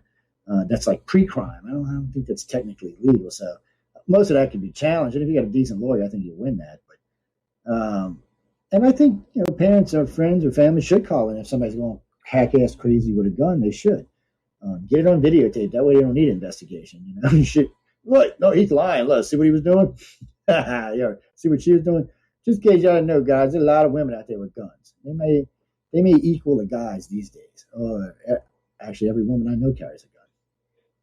Well, man, down here in Texas, you just kind of assume that everybody got a gun. Only the dumbass, like, fucking loudmouth idiots with all their Sig Sauer fucking bumper stickers on their truck, open carrying outside their pants and shit for the whole world to see, wearing a fucking Glock hat and, all kind like NASCAR, just like gun teams just sponsored a NASCAR.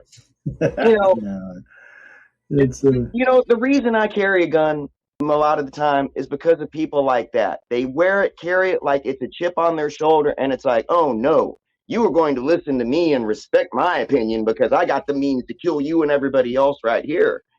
I'm that guy with a little semi-automatic 22 tucked in his back pocket that says, guess what, buddy? You ain't that fucking special.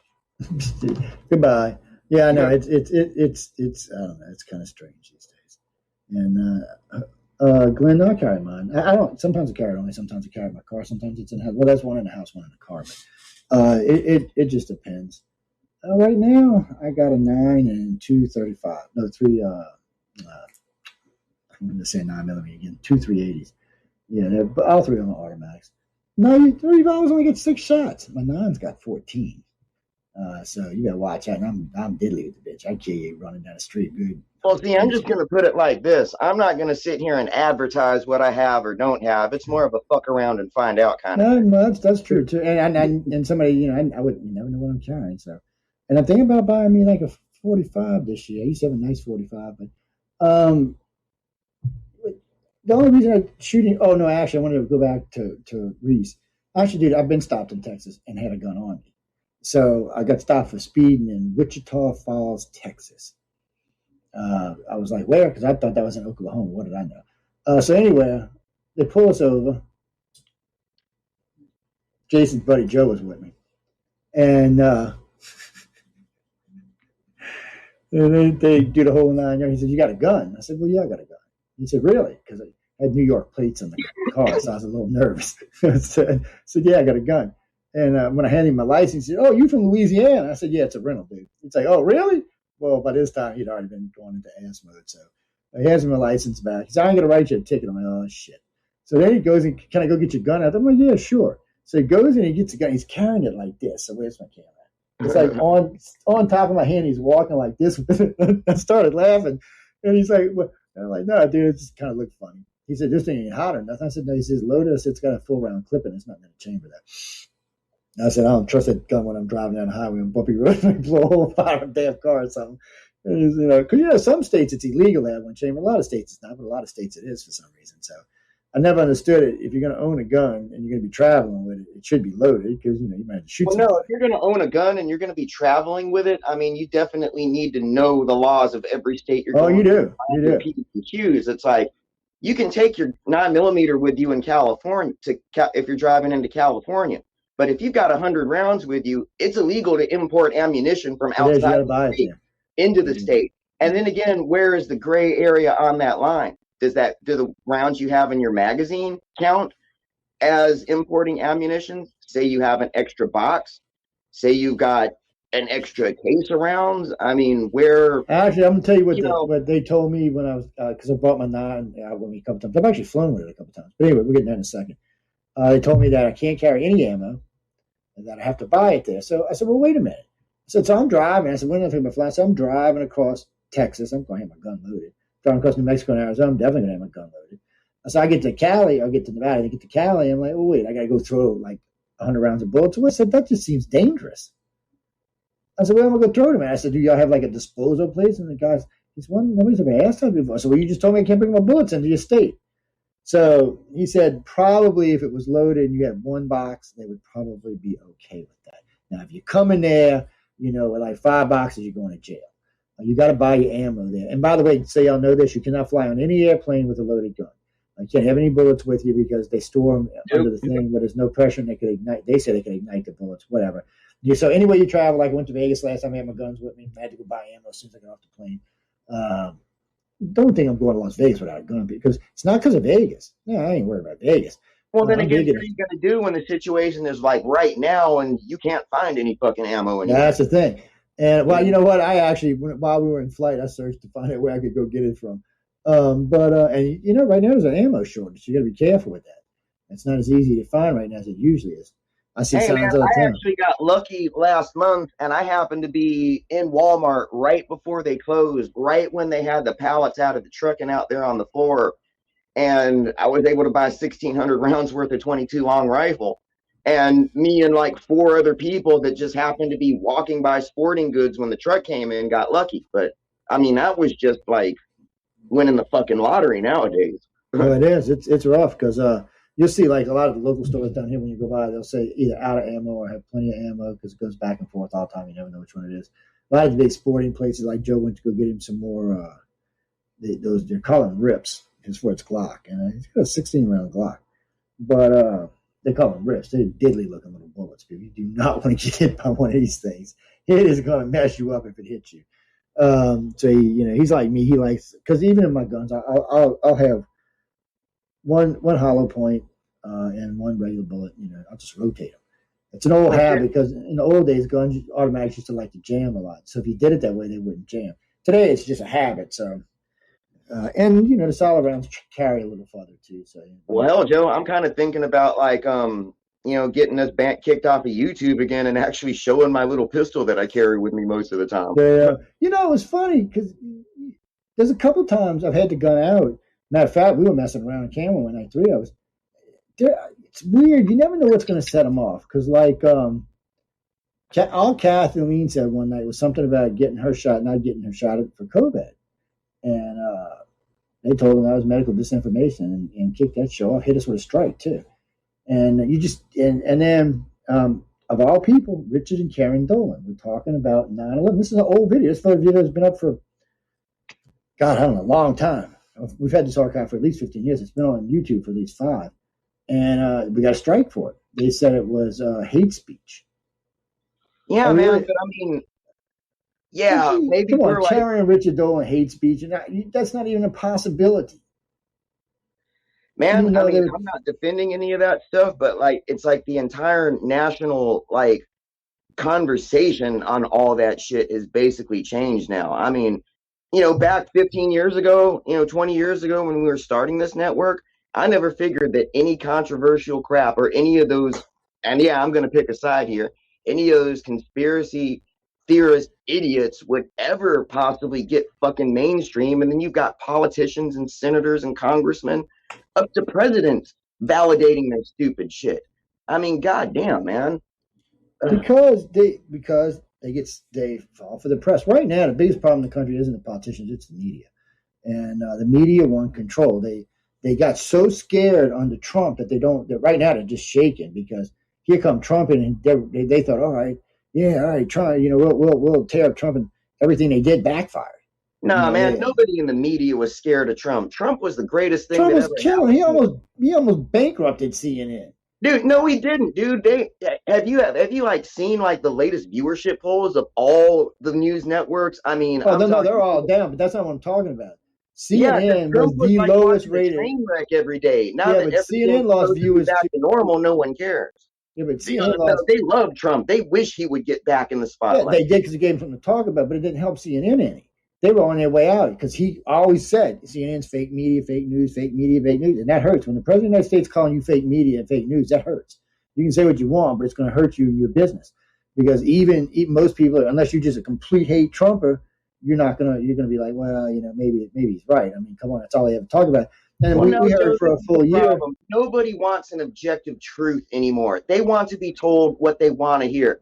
Man, like that New York Post writer who just had to quit because she said she was told to write that fake story that, they're giving every kid that comes into the border detention facilities Kamala Harris's book, which was just the made up, stupid, fever dream conspiracy shit. And it's being ran in the Post isn't that fucking credible, but at least a recognized national fucking outlet.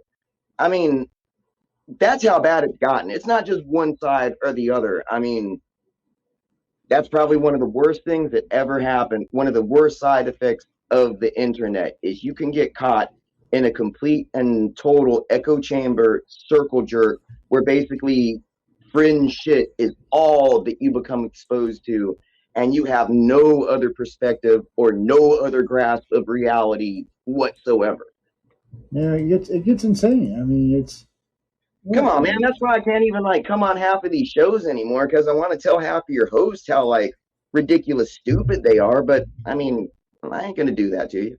Yeah, well, yeah, everybody's got their opinion, and there's a lot of stuff that goes on. And I tell people all the time, whoops, where'd that come from? Sorry about that. I was clicking the wrong thing apparently. Well, Joe, this is the weird thing of it.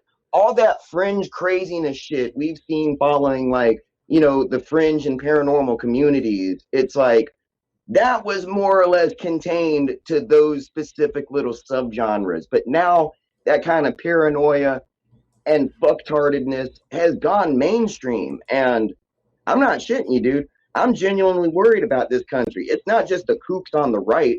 There are kooks on the left, too. I mean, it's crazy. It's whatever side you're on right now, you got. But I've been talking about this for about 15 years now. I noticed this started. Reagan had kind of shifted things a little bit, and then Clinton came in, and Reagan and Clinton both did decent jobs as presidents, but they kind of set a particular thing in motion, and then after that, the next idiot. I mean, well, I should say next idiot, but Daddy Bush. He just got us into a war, and kind of just to distract everybody. And then we got then we got Clinton for 8 years, and then we got Baby Bush, who was just, I don't even know what to say about Baby Bush. He was just in a daze, in a fall. And then, he had a rough start. What I genuinely think about George W. Bush is, I think he would be cool if he was my neighbor and came over for my barbecues and beers and stuff like that. But what I think about George W. Bush is I genuinely think he's a guy that meant well. He knew he was in over his head. He was told that his advisors were the best that there were, and he didn't kind of realize that they were fucking things up until it was already too late. That's what I genuinely feel about Bush.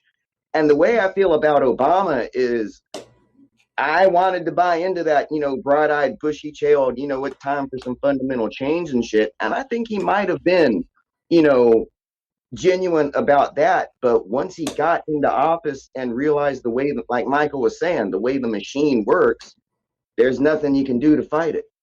No, you can fight it. You just got to be willing to take the heat. Trump, I think he was kind of like a combination of a total asshole and that dog chasing the garbage truck that finally caught the garbage truck. Now we had that was the problem. Well, that was the problem with Trump. They figured if Trump got another 4 years, he might actually get rid of some of this, and he probably would have. Reagan did. He managed to get rid of some of the corruption, and so did Clinton. But none of the other presidents since then have. And presidents like Obama and Baby Bush kind of encouraged the corruption. Trump was corrupt when he came in, but Trump wouldn't care about that. Trump wanted to say, look, I'm the asshole. I don't like you politicians. I've been giving y'all millions of dollars for 30 years. I ain't got nothing out of it. He wanted some revenge. And he got a lot of it. He probably got more if he'd got another 4 years. But he just was insane. It's not that, and no, John, I see what you wrote. It's not that. It's not that I don't think Trump didn't do some good stuff. I did. There's a lot. He really turned the economy around. He strengthened the country in some areas it needed to be, but he was insane. If what, I might have voted for Trump if he'd have been a little less, what's the word I'm looking for? Boisterous. That's a polite one, I guess. I just look. I hate to say it. One thing you can say about Obama, he had a little class. He might have not been good for the country, and he might have drove it down in the ground, and he did add double, quadruple the debt, but still, he didn't. Yeah, I genuinely think Obama was about average, middle of pack for all of the presidents. Yeah, you're probably right. During my lifetime. No, I think he's about average. I don't think he was. I think he had his personal agenda, and of course he couldn't get his personal agenda done because the liberals had their own agenda, and that's what they were driving. And he got unfortunate because he had the same problem Bush did. He listened to the wrong people early on, and it hurt him. That's why he lost the next election. The first midterm election he lost the House. The next election where he won the presidency, he lost the Senate. He never got it back. He was basically lame duck for 6 years. There's just not much he could do except do executive orders. That's why he did so many. And seeing that just shows you right there how dysfunctional the system is. And then this thing about this 51 vote thing. I think everything that goes through the Senate should be 61 votes. I don't think it should be 51 votes. I don't think just because you won the extra vote, you should be deciding the fate of the country. I think you should have to be bipartisan to decide the fate of the damn country. And all the things. No, what I think happen. One thing I think ought to genuinely change, which will never happen, is you should be able to eliminate a law with a simple majority, but you would need a super majority to enact a new one. Yeah, and I agree. Because I mean, man, it's like all these like knee-jerk reaction bills to everything else. Like, there's a stupid bill going through the Texas Senate, founded by some far-red GOP assholes who are trying to prove that they're the hardest and the most Republican, right? Trying too hard is another one of the major problems that's going to end our race if it ever ends. But it's like, this bill was basically like they wanted to like tax and penalize the hell out of wind and solar producers if they ever went below what they were supposed to produce. When, I mean, they're still carrying the narrative lie that it was wind and solar that caused the power outages. No, the natural gas lines fucking froze. the plants were not winterized, and actually solar and wind damn near met their projections. It was coal and fucking gas-fired plants that went offline. But these dumb hicks want to, basically enact legislation to punish wind and solar when it wasn't even their damn fault. I'm telling you, man, every time my electricity so much as blips, if I wake up and I find my microwave clock is blinking, I get pissed because our kilowatt hour rates are not competitive here either.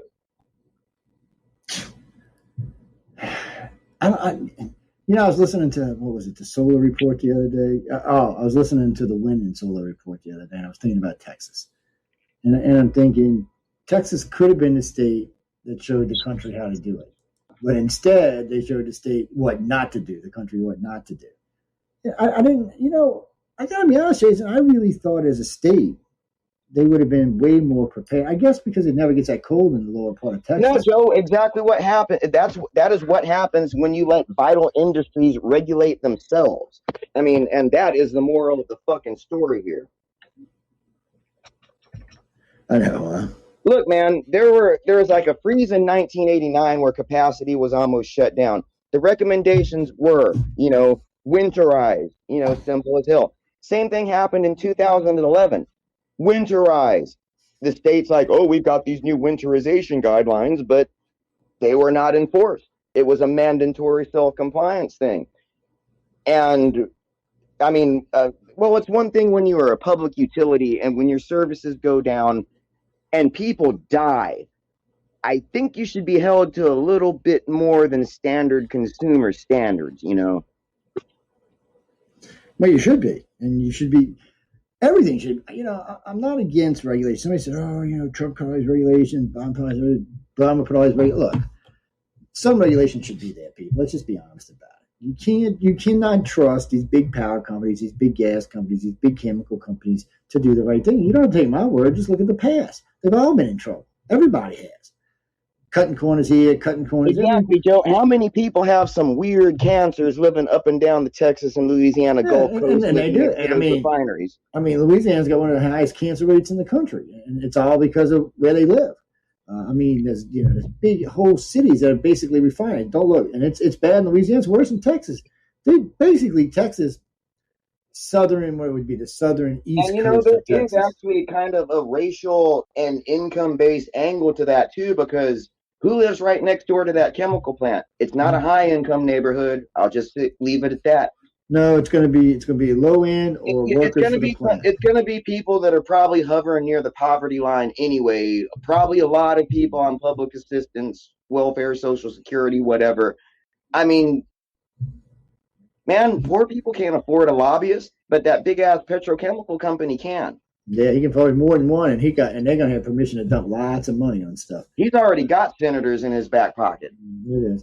Well, that was one of the things that cracked me up when Trump won, because nobody thought it was going to run. Stephanie and I talked about it for a year, or actually for 16 months. And, and the first thing comes out of his mouth, well, he said, I own every one of these senators. Every one of these people I've given money to. Every one of them have taken money from me. And he started listing off names, including Nancy and McConnell and the whole rest, and none of them said, no, he didn't. So I was kind of like, so wait, we got a president in office who's paid off the House and the Senate. The whole thing just sounded like, really, man? I think there's something wrong with this whole picture. But I just don't even understand the politics in our country anymore. Somebody asked me about it. What I don't understand is how anybody can buy into one party or the other. I mean, how can you be forced into that ideological jar? Well, you can't, because it's too hard. Somebody asked me the other day, were you red or blue? I said, neither. I said, sometimes I can lean a little red. Sometimes I can lean a little blue. It just depends what we're talking about. I said, if we're talking about guns, I'm probably leaning a little red. I said, if we're talking about women's rights, I'm probably leaning a little blue. I said, if we're talking about the economy, it depends. I can go either way on that one. Sometimes I go red. Sometimes it just depends who's in office on that. When it comes to money, I had no doubt that Trump was going to turn the economy around. I told everybody in the beginning he was going to do it quickly if he got in, because that's what he does. Somebody goes, well, he had 4 bankruptcies. I said, yeah, out of 104 companies, he had 4 bankruptcies. I said, come on, guys. Anyway you look at that, that's an outrageous success rate. And he had a TV series that had high ratings. I'm thinking, no, guys, that's not what. Yeah, but here's my whole thing about it. He was a pompous asshole that was basically a caricature of 80s greed. Yep. I have He to didn't agree with make that his own wholeheartedly. fortune. He got it from his daddy. I don't care what anybody fucking says. Oh, he If you got the money to make his you fortune start from with his money, daddy. you stay with money. Well, I I agree mean, with there's that. no upward mobility here. There's no No. American There was upward entrepreneur mobility. I story mean, there. he went from 100 millionaire that the money he got from his daddy to billions. But who wrote it? No, he don't have no Jeff Bezos money. No, he said he had 9 billion. I'm thinking he got 2 or 3 billion. Nobody questioned that he was a billionaire. Not even the news media stuff. The argument was always between 4 and 9. Yeah, so no, yeah, he did that, and he had a knack for certain things like stupid television or real estate. Casinos, he did not have a knack for. All 4 of his casinos went. But his DC hotel is doing good. Shady shit too. That whole Trump University was a straight up pyramid and the way he scheme. handled his I mean, contract, come on. it was a pyramid scheme. But fortunately for him, he was only one of the donators. He wasn't the main guy. He lucked up on that. They almost got him on that. He didn't have any problem putting his fucking name on it and taking money, though, did he? Nope. Anyway, he ain't going to. It's the kind of guy he is. He's going to definitely, if you're going to give him free money, he's definitely going to take it. Maybe did he change? Oh, you mean 2024? Yeah, he says he's running. I'm not even going there, dude. I have no idea.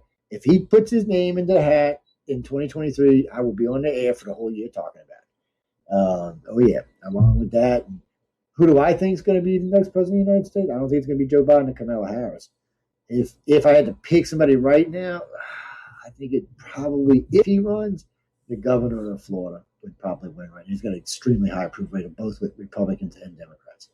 They think he did a great job in Florida. Hardly no old people died in that big, massive estate he lives in. No, not after the Florida voting rights bill. He done put himself in bad graces with about half of the country over that shit. No, well, we'll see how it goes. No, last I heard, see, that's what bothers me about this. So I seen the New Texas thing, the Georgia thing, and the Florida thing.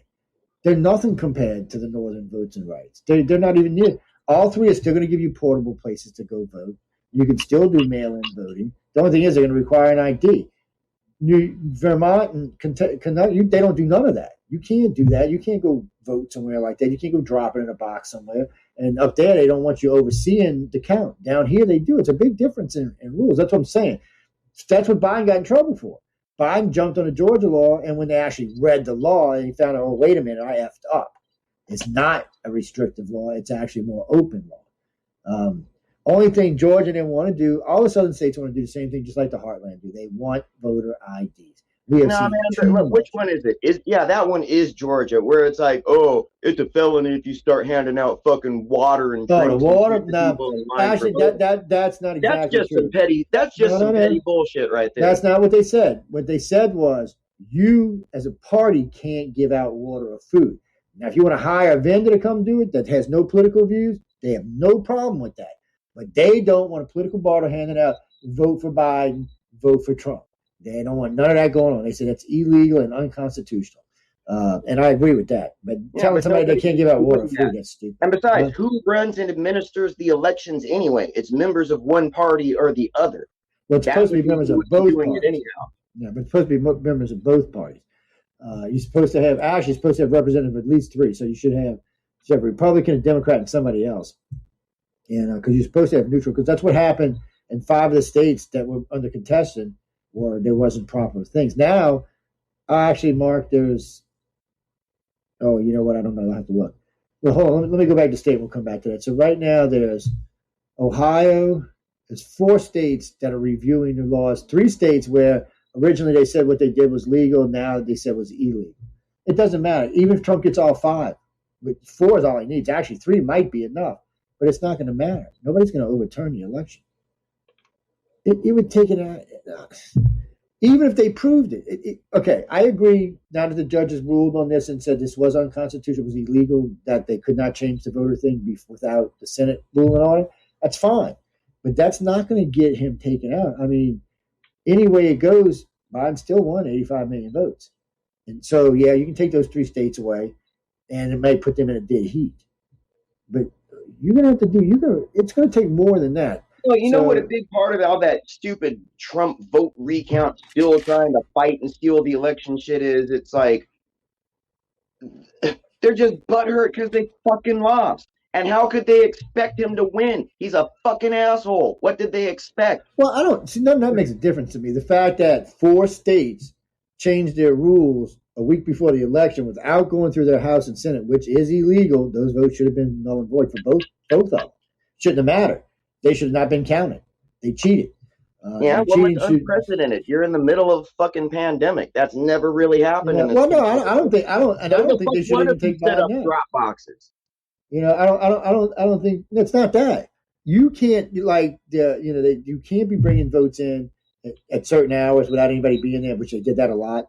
There's lots of stuff that went on that they've proved now that was illegal. But in the beginning, because the election was over, they wanted to give it to Biden. That's the way they went, which I don't even have a problem with that. My problem here was, and I said this from the beginning, if the Democrats cheated, they cheated better than the Republicans did. That's why they won. So be it. And, to me, that's part of the game. Trump, you knew they were going to cheat. Why weren't you paying attention? So I don't personally have a problem with that.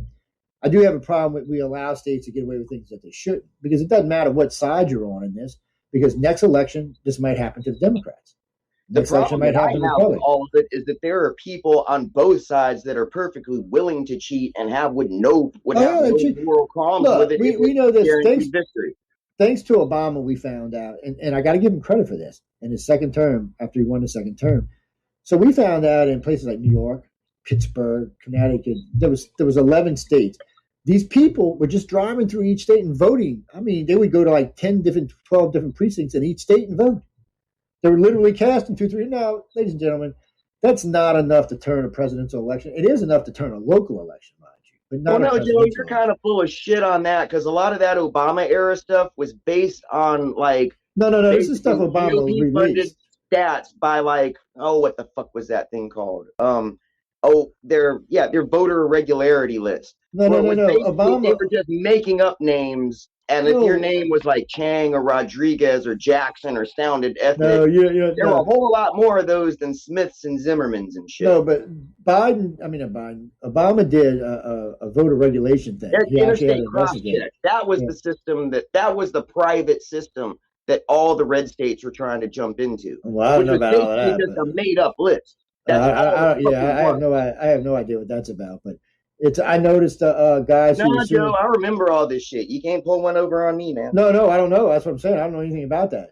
It's I really don't. It's not something I think I've even paid attention to. Well, here's the other thing that I noticed about this whole interstate cross-check thing. It was only really published by a journalist called Greg Palast. But that's not what I'm talking about. Look, Obama put out an official. When all this was going on, Palast got someone to leak him the data files on the names, and he basically gave them the list in the database. Mm-hmm. He had, there was some really nasty, you could tell definitely racist, fucking slanted shit that was trying to exclude certain people and making it harder for them to vote. That's not what I'm talking about. No, here's the thing, Joe, I'm not done yet. He had it dead to rights. He had the list. You'd think Fox News would have picked up that story and ran with it because it would have made Obama look bad. No, they didn't. CNN and MSNBC never picked up this story because they are part of the fucking system too. They are part of the system. It's all a game, and they're part of the system. But that's not even what I was talking about. Obama had put out a list. They actually didn't put out a list. They did a recommendation because they had found out in both elections that they figured in the first election about 2.5 illegal people voted that shouldn't have voted, and in the second election closer to 3. That currently estimation right now for the last election is around 4 to 5 million people who voted illegally. By the way, that's a fucking lie, Joe. That is a fucking lie. So California, wait up, Jason, let me finish. I'll let you finish, Jason. Let me finish. So California you're an alien illegally here in this country. You are going to risk your fucking freedom and being deported. California already proved this. Asshole or the other could get in. One of the things the governor's in trouble for is 1.3 million illegals voted in the last election in California. They proved it. You can't even deny it. It's over and done with. And wait, it was even worse than that, Jason. They caught Democrats picking them up and bringing them places to vote like they do with the black population, the elderly black. They were doing the same thing with the illegal Latinos. It ain't, you can argue all you want, but it's a fact. And it's not just that. There's several groups. No, that is not a fucking fact. And Texas was talking about this just recently. Your own state was talking about the illegal voting problem they have in their state of up at least 100,000 illegal votes in the last. And that's a goddamn lie, because Texas is full of redneck blowhards that are afraid of Mexicans. That's the truth about a lot of it. Well, maybe they are, but it doesn't matter. They still vote. They still get vote. There are not. So wait, Jason. So we got right now currently in this country those numbers don't 16 million illegals, wait. and you don't think any of them voted, right? No, come on, Jason. 16 million illegals, and you don't think any of them voted, right? Get the hell out of here, dude. What are you None of them fucking voted. They definitely voted, dude. Especially the ones that have been here more than 4 or 5 years. They're voting every damn election. They're collecting Social Security. They're getting benefits and unemployment and every other damn thing. Don't ever fool yourself on that. No, I personally see it every day. That bullshit. I see it every day, Jake. Social Security card, you don't exist to this country and you don't get shit. Yeah, and no illegal person is going to risk their freedom to vote for some now you're telling me that illegals don't have Social Security cards. You better go check up on that, my friend. You can get a Social Security card if you're illegal. Yeah, if you've got a work visa and you got here fucking legally. No, you can get one. No. Under the amnesty program, you've been able to do that since Clinton. I don't know where you've been, dude. You better catch up. There's lots of ways illegal. If you were in under the amnesty program, that means you were granted legal fucking entry. No, not the amnesty program. No, not the amnesty program. The whatever Clinton called it, or not actually Obama called it, the Dreamer program. Sorry. Under the Dreamer program, you can get your Social Security, you can vote, you can collect benefits. And now, last I heard, that was 11 million people. So under the Dreamer program, yeah, if you were a kid that was drug here, and this is the only so you're still illegal. You're still illegal, and you're still you give them the chance to be Americans. But they're not. They're still illegals. They never go become legal citizens. That's why it's 11 million. View of this, if you were willing to travel from whatever shithole you're into with your entire family, literally walking for thousands of miles to try to give yourself and your family a better fucking chance at existing, then I say welcome to the United States of America. That's all there is to that shit. I say get your ass out of my country, go back to yours, and come here legally. Then I'm saying Montaldo, Italian, down and ass back to fucking Italy. But I came here legally, so it's that's the point.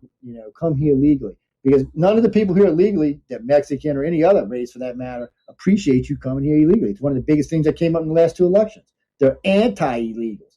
So if you're Hispanic and you're living in this country, you came here legally, most of them do not like the idea of illegals voting. No, the whole thing is you've just got to reform the whole immigrant situation. I mean, this is what trips me out is Biden is still keeping the fucking Trump era refugee number at either 15 or 16,000.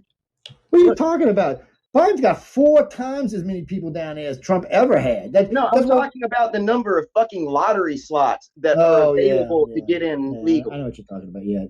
They're not going to raise that either. Not anytime soon. I'm like, look, if you want to work, make it fucking easy for somebody to get a work permit and come over here. This has always been my point. So we're going to be taking in 1 million, 2 million refugees a year, and that are uneducated, don't have any skill sets. So what bothers me about that is why aren't we taking in 2 million people? What do you mean uneducated and don't have a skill set? Do you know how hard people have? Joe, do you know how hard somebody at the bottom has to work and fucking hustle just so him and his family can goddamn survive? Doesn't matter.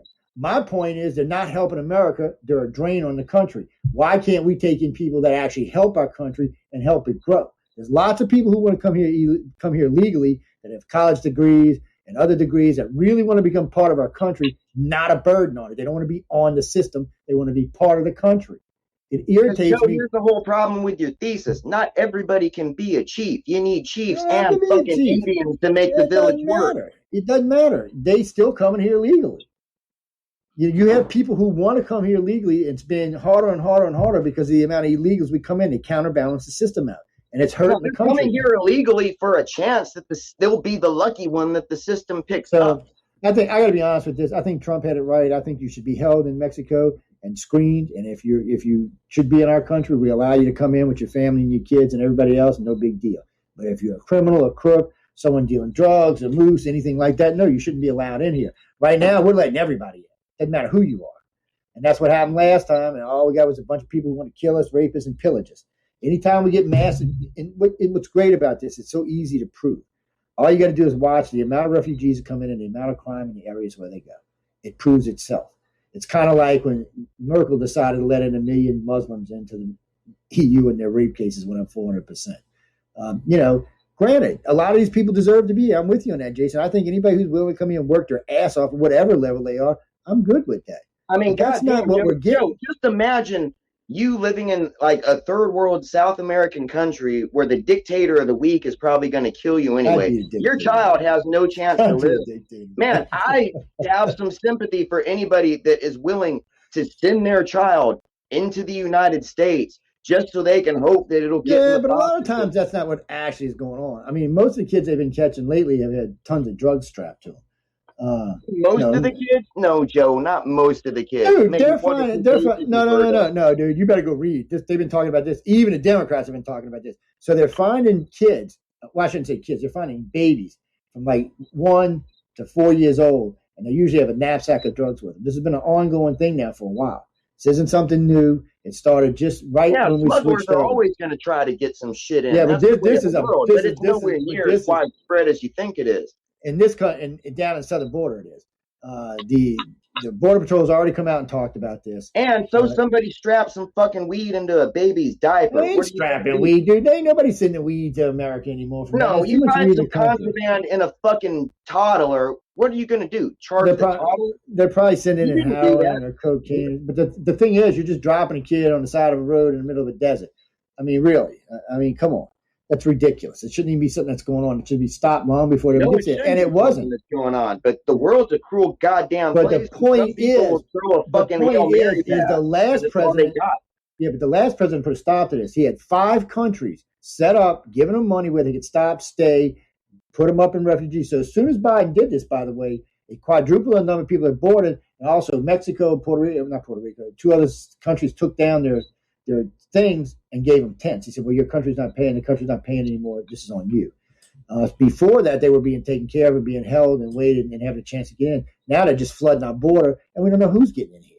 The Texas governor's losing his mind. I hear him every other day speaking about this. He's losing his freaking mind. No, Abbott's a fucking blowhard that's trying to use the only leverage against all them fucking liberals, dude. Abbott is the biggest piece of shit. But he's not the only one, Jason. You got the governor of New Mexico, the governor of Arizona, the governor of Nevada, the governor of Louisiana. Even the governor of Mississippi's bitching about it. The only governor that's not bitching about it is the one in California because he wants them. But the rest of the country's like, no. Texas is booming in a way it doesn't need the extra population right now. It just doesn't need it. What are y'all at? Almost 30 million now? 31 million? Texas might be booming in population, dude, but it's like what we're losing with fucking oil right now is definitely not being made up by technology and fucking SpaceX. I can't deny that. I can't even argue with that. Yeah. So don't believe that hype, dude. I'm telling you this shit right now. Well, I mean, the state's doing good. I mean, I've seen the financial reports on it recently. It's not. I mean, it's not like some of the other states. Look, man, I've got oil under my property and actually have some of the fucking mineral rights. I mean, it'll never pay much because we've only got 30% mineral rights and shits, and then it gets subdivided so many times. But it's like basically, dude, it's like nobody's little oil lease around here where they did some surveys and companies are just like buying them and sitting on them until the price of oil goes up. All of those leases have been let go, Yeah, because they get rid of them. So y'all are. I mean, I kind of hate the fossil fuel. Look, this is my dilemma, dude. I kind of hate the fossil fuel industry, but I can get a shitload of money dropped into my lap, if the oil prices ever do go up. And even if I didn't want this oil being drawn off of my property, the deposit is over several other properties. Any one of those people could have the spigot put on their land, and they would still have to pay me for it anyway. So, I mean, I really don't have that much of a choice in the matter. So, there's no individual involved in this that could say no, but we'd all still make money. Yeah, well, that works out good. No, yeah, they got y'all at 29,144,505 people now. You're forecast to break 30 million this year.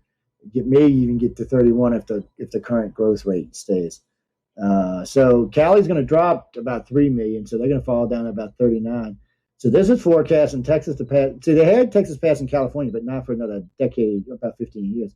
Now it's saying less than 8 years. Man, genuinely, I talk a lot of shit here in Texas, and of course in Texas, our blowhards are going to have to be bigger, harder fucking blowhards. Of course they are. They're Texans, man. But really, there's always just They'll have armadillos that guy. steal beer trucks. I mean, come on. And most of us Texans don't like that fucking asshole either.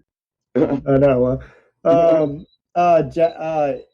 you know what? I just seen that. Hold on. You mean who's a person of color? You talking about in Texas? Texas is like 70% white. I go check, but I bet you money Texas is 70% white. That's how sure I am. Yeah, Texas is pretty damn, especially once you get out into like the rural counties. I mean, it's pretty much like this county is pretty much like 80% white and votes 80% GOP. Hold on. I'm gonna pull it up. So yeah, Texas is 70.4% white. So that's white. Now it's 11% black, almost 12% black. It's 10.5% Pacific Islander.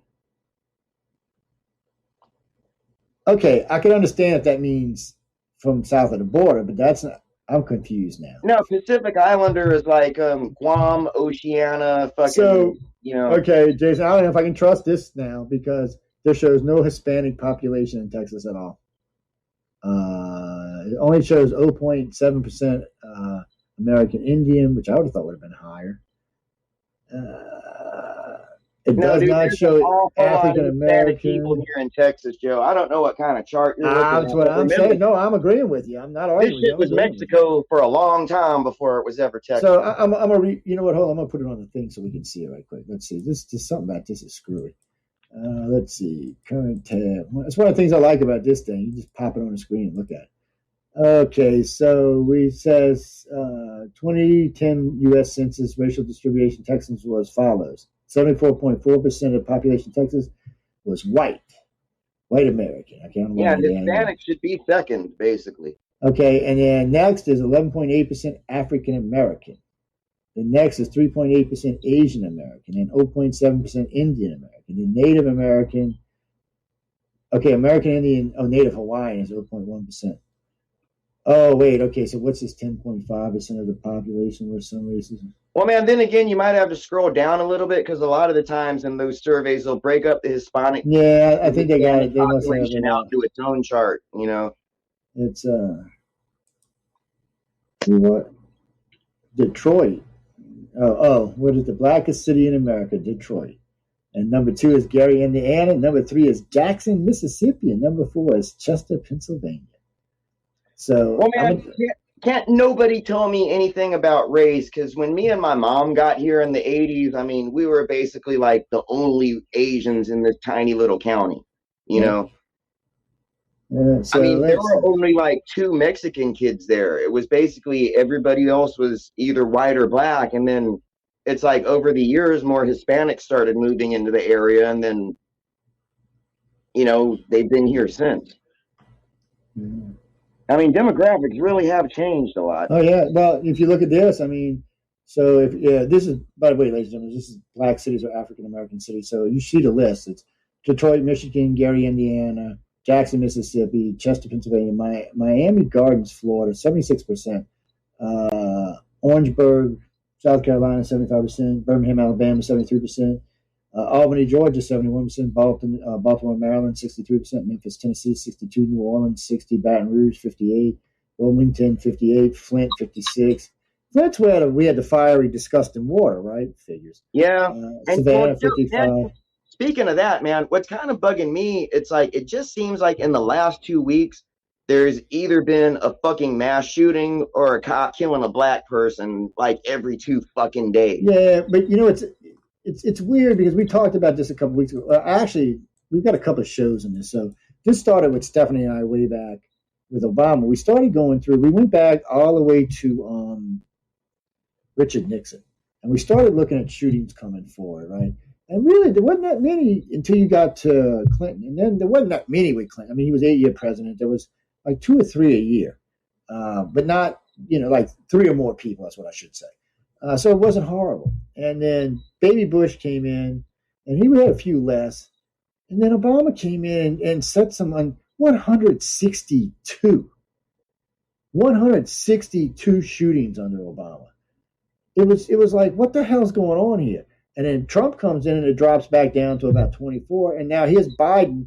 Biden's going to pass Trump before his first year's up. Look, man, I'll tell you exactly This is where spooky shit, I'll tell man. you exactly where that shit came from, That and is spooky I will shit. start back in the Clinton administration. Mhm. Clinton was basically where this polarization, great American divide, where half the country thinks the Yeah, I other half agree. of their country is the enemy. It started under Clinton. That's when Rush Limbaugh and shit actually Yeah, you became know the why it enemy. started to try to get rid of that Reagan legacy. Reagan was just such a he was like a Kennedy to the country for some Yeah, reason. the divide got much worse during It did. Bush. It They went did. ape shit during Obama. Yep, Trump it did did. not help anything at all, Nope, he and did I don't not. think we can stop it. And I think that's the reason amongst a lot of the violence and everything. I mean, They this country's always had problems, but oh hell, I was watching some kind of sci-fi show and it had a quote, and I'm gonna try to roughly paraphrase it. And it's like basically, well, no, it wasn't sci-fi. I think it was something historical. It was about the Cold War, that without any type of real external enemy, Americans need an enemy. If there is no other threat, we will I turn on agree. ourselves and consider ourselves the threat.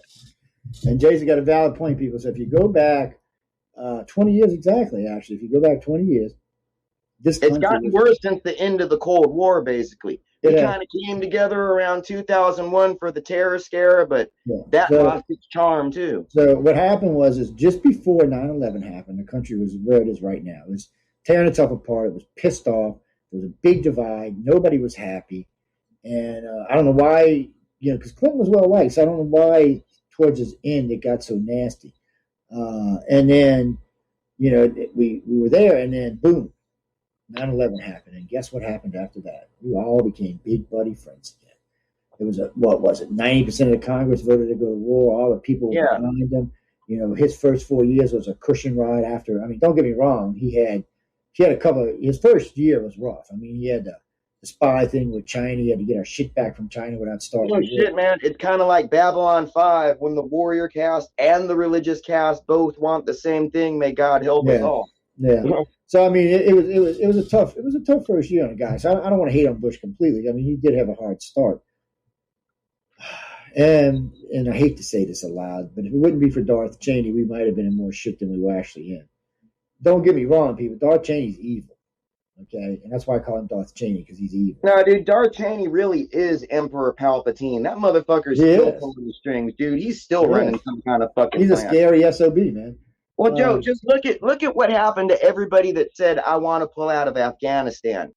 The military-industrial complex basically did not let Obama do that. Trump wanted to do it. They didn't let him do it. And now that Biden's saying he's going to do it 4 months after Trump said we should do it, dude, you are seeing a lot of pushback and all of the military talking on all of the fucking shows. We've been there for 20 years for fucking what? I know.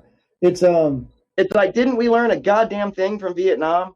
Didn't we learn a goddamn thing from the Russians' experience in Afghanistan? Yeah, you would think, but as far as don't get me wrong, people. I don't know why we count this as a win, but we count Iraq and Afghanistan as a win. I'm confused. Iraq, I can kind of understand. Afghanistan, I just don't understand. It wasn't Vietnam because we didn't lose a bunch of people, but it was just an expensive nightmare for us. No, Joe, this is as far as I will go into conspiracy theory, and it's not really a conspiracy because all you have to do is follow the money. What did Daddy Bush give us? Daddy Bush gave us a war, and the best kind of war. We went in, we kicked ass, we took names, we said, peace, bitch, we won, and we got the fuck out. That really got rid of a lot of the stigma that we were still living under after the loss of Vietnam. Yeah. And don't ever think we lost in Vietnam. The people making all of that shit that we used, during good old Desert Storm, where Schwarzkopf became the greatest hero that America had had since World War II. The people that made a lot of money off of that made a lot of money, and they're like, if we could do this all the time, I mean, all you got to do is look and follow the money. I mean, there is no reason for us to still have anybody deployed in Afghanistan. I mean, no, we don't need. I will give Trump credit for one thing. He had basically, except for his trade war barb shit with China, he basically had a non-interventionalist international policy. He didn't get us into any more stupid fucking conflicts that we were in. And he officially ended the Iraq war. Yeah, he officially ended the Iraq war. He's the one who did it. And I did give him credit for the Syria thing. That was funny when they did that attack. And he said, really? He said, I warned you. He said, I'm not a bomber. There's no line to cross. And then he launched the whole ship, his whole submarine full of missiles. I was like, yeah, I think they got the point, dude. Calm down. I never seen the president launch a whole ship full of cruise missiles before. I was like, okay. But I will say this. Yeah, I'll give him credit for that. But then again, a broken clock is right twice a fucking day. Yeah, but I'll give Trump this. Once he was in for about a year, everybody calmed down.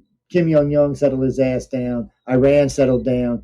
We started changing. We didn't hear all this violent shit now. Here we are with Biden, just like under Obama. North Korea's over there building again. Iran's building again. Kerry's up. And people, I have no idea what the thing is with Kerry. I've heard 10 different stories about it. I've read all kinds of stuff in the New York Times, Fox, everybody. I don't know.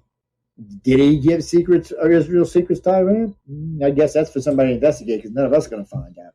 Well, even if he did, I kind of look at it like this. How many secrets have we slipped to fucking Israel over the years? Oh, well, but we're supposed to be an ally, though. Israel's an ally. Iran is not an ally. We're supposed to give Israel stuff. I mean, we give them all kind of shit, missile defense shields and all kind of wonderful stuff. And I do agree with Trump putting the capital where it's supposed to be. They've been supposed to do it for 50 years. He said do it. But man, I think that you need to treat the Palestinians and the Gazans like human beings. Yeah, wipe them out and move them on. Give them that piece of land. You know what I think they should do the Palestinians just like they did the Israelis. I think they should do them the exact same thing. Israelis were forced to run around, finally get a little piece of land and build a country. And I think that's what they should do to Palestinians.